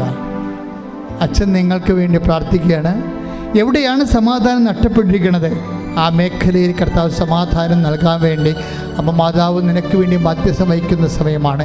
ഈശോ നാമത്തിൽ നീ സമാധാനം അനുഭവിക്കാൻ പോകുന്ന സമയമാണ്. നിനക്കറിയാം, അനേകം മക്കൾ ഇവിടെ വന്ന് കാലിച്ചവിട്ടിയ സമയം തന്നെ ദൈവം നിങ്ങളുടെ കാര്യങ്ങൾ ഏറ്റെടുക്കുകയും നിങ്ങളെ വഴി ഇനി വരുന്ന സാക്ഷ്യമായി സന്തോഷമായി വരാൻ കർത്താവ് നിന്നെ സഹായിക്കുകയും ചെയ്യുന്ന ദൈവിക നിമിഷങ്ങൾക്കായി സ്തുതിക്കട്ടെ. അച്ഛൻ പ്രാർത്ഥിക്കും, സ്തുതിക്കട്ടെ. ഹല്ലേലൂയ. കർത്താവേ, അങ്ങയുടെ മക്കൾക്ക് വേണ്ടി ഞാൻ പ്രാർത്ഥിക്കുകയാണ് ഈശോയെ. കർത്താവ്, വീടില്ലാത്തവർക്ക് വേണ്ടി പ്രാർത്ഥിക്കുന്ന ഈശോയെ. അവർ വീട് ലഭിച്ച് കർത്താവെ വീട് സ്ഥലവുമില്ലാത്തവരുണ്ട് ഈശോയെ. മക്കളോർത്ത് വേദനിക്കുന്ന മാതാപിതാക്കന്മാരുണ്ട്. മക്കളെ കൈകൾ കുപ്പിക്കൊണ്ട് കർത്താവിനെ നോക്കിക്കൊണ്ട് ഹൃദയത്തിൽ സ്തുതിച്ചുകൊണ്ട് കൃപ സ്വീകരിക്കേണ്ട സമയമാണിത്. എൻ്റെ കർത്താവെ, നിൻ്റെ തിരുമുറുവാർന്ന വലതുകരം ആണിപ്പെടുതാർന്ന അത്ഭുതകരം ഓരോ മകൻ്റെ മേലും ഓൺലൈനിൽ പ്രാർത്ഥിക്കുന്നതിൽ പ്രത്യേകിച്ച് കർത്താവെ നീ അവരെ കരുണയോടെ കടാക്ഷിക്കണമെന്ന് പ്രാർത്ഥിക്കുന്നു. ആരെല്ലാം എവിടെയെല്ലാം എപ്പോഴെല്ലാം ഈ വഴി ധ്യാനം കൂടുന്നുവോ, ആരാത് മുട്ടന്ന് പങ്കെടുക്കുന്നു, ഇട്ടിപ്പിണർവ് പോലെ കർത്താവെ അവിടെ മേൽ ദൈവത്തിൻ്റെ കൃപ ചൊരിയട്ടെ. എൻ്റെ കർത്താവിൻ്റെ ഉന്നതമായ നാമത്തിൽ ജോലി നഷ്ടപ്പെട്ടവരെ, വീട് നഷ്ടപ്പെട്ടവരെ, കടം കയറി മുടിഞ്ഞവരെ, സങ്കടപ്പെടുന്നവരെ, കേസുള്ളവർ, ഭാര്യ ഭർത്താക്കന്മാർ അകന്നു പോകുന്നവർ, നിൽക്കുന്നവർ, മക്കൾ ദുർനടപ്പിലായി പോയവർ, തെറ്റായ ബന്ധങ്ങൾ അകപ്പെട്ടിരിക്കുന്നവർ, എല്ലാ തരത്തിലും വേദനയും പ്രയാസവും അനുഭവിച്ചുകൊണ്ട് ഞെരുക്കത്തിൽ ജീവിക്കുന്നവർ, ഉറക്കമില്ലാത്തവർ, പലതരത്തിലുള്ള വിഷയങ്ങളാലും രോഗങ്ങളാലും ഉറക്കം നഷ്ടപ്പെട്ടു പോയവർ, കർത്താവേ നിന്റെ കരുണ ചൊരിയണമേ, ആകാശം തുറക്കണമേ. കർത്താവേ നിന്റെ തിരുമുറുപാടിന് വലതു കരത്തിൽ ഓരോ മകനെയും മകളെയും സ്പർശിക്കണമേ. യേശു ക്രിസ്തുവിന്റെ ഉന്നതമായ നാമത്തിൽ നിങ്ങൾക്ക് സമാധാനവും സൗഖ്യം ലഭിക്കട്ടെ.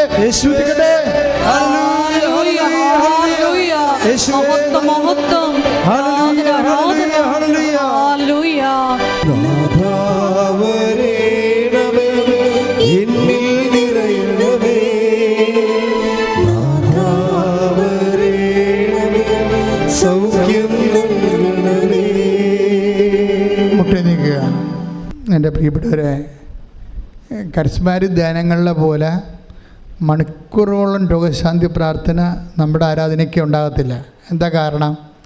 നമ്മുടെ ആരാധനയിലെ ഉടമ്പടിയാണ് ചെയ്തിരിക്കുന്നവരെ അൾത്താരയിലും വെച്ചല്ല കർത്താവ് സുഖപ്പെടുന്നത്. എവിടെയാണ്? അവർ പോകും വഴി സുഖപ്പെട്ടെന്ന് കുഷ്ഠരോഗിയെക്കുറിച്ച് പറഞ്ഞിരിക്കുന്ന പോലെയാണ് ഉടമ്പടി നിങ്ങൾ എടുക്കുന്ന അനുസരിച്ച് കൊണ്ടും അത് നിവൃത്തിയാക്കുന്ന അനുസരിച്ച് കൊണ്ടും നിങ്ങളുടെ മേഖലയിൽ കർത്താവ് വിടുതൽ പ്രാപിച്ചിട്ടാണ് ആൾക്കാർ ഇവിടെ വന്ന് സാക്ഷ്യം പറയണത്. പക്ഷേ നിങ്ങൾ ഈ കാലത്ത് ചെയ്യട്ടെ, ഈ ഓൺലൈനിൽ പ്രാർത്ഥിക്കുന്നവരും ഇവിടെ പ്രാർത്ഥിക്കുന്നവരും ഈ കാലഘട്ടങ്ങളിൽ ചെയ്ത സൽപ്രവൃത്തികളെല്ലാം സബ്മിറ്റ് ചെയ്തുകൊണ്ടാണ് അച്ഛൻ നിങ്ങൾക്ക് സമിതിയായിട്ട് ഒരു കളക്റ്റീവായിട്ടുള്ള ഒരു പ്രാർത്ഥന ആരാധന നടത്തുന്നത്. അപ്പോൾ എല്ലാ രോഗങ്ങളും എല്ലാ വിഷയങ്ങളും അതിൻ്റെ അഡ്രസ്സ് ചെയ്യുന്നുണ്ട്. ഉടമ്പടി എടുത്തു പോയിട്ടുള്ള എല്ലാ വിഷയങ്ങളുടെ പേരും. അതുകൊണ്ട് തന്നെ നിങ്ങൾ സന്തോഷത്തോടു കൂടി ഇപ്പോഴേ എന്തെങ്കിലും ഇൻ കേസ് എന്തെങ്കിലും കാര്യം അച്ഛൻ വിട്ടുപോയിട്ടുണ്ടെങ്കിൽ ഇപ്പോൾ കൈകൾ കൂപ്പി, ഓൺലൈനിലുള്ളവരും ഇപ്പോൾ തീർത്ഥാടനത്തിൽ ഇവിടെ നിൽക്കുന്നവരും കൈ കൂപ്പി ഈശോനോട് അച്ഛൻ വിട്ടുപോയ നിങ്ങളുടെ വിഷയങ്ങൾ സമർപ്പിക്കേണ്ട സമയമാണ്.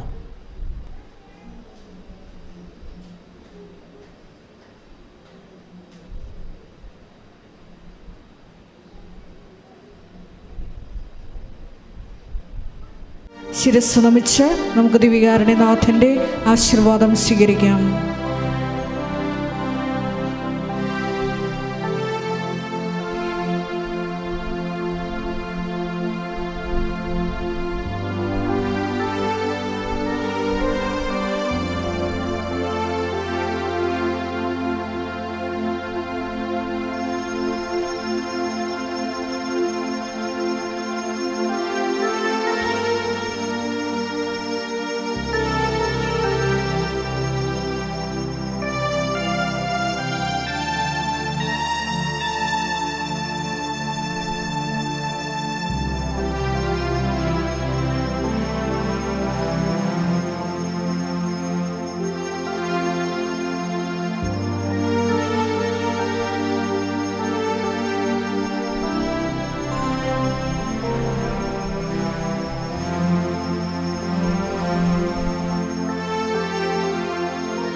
പരിശുദ്ധ പരമമാ ദിവ്യകാരുണ്യമേ,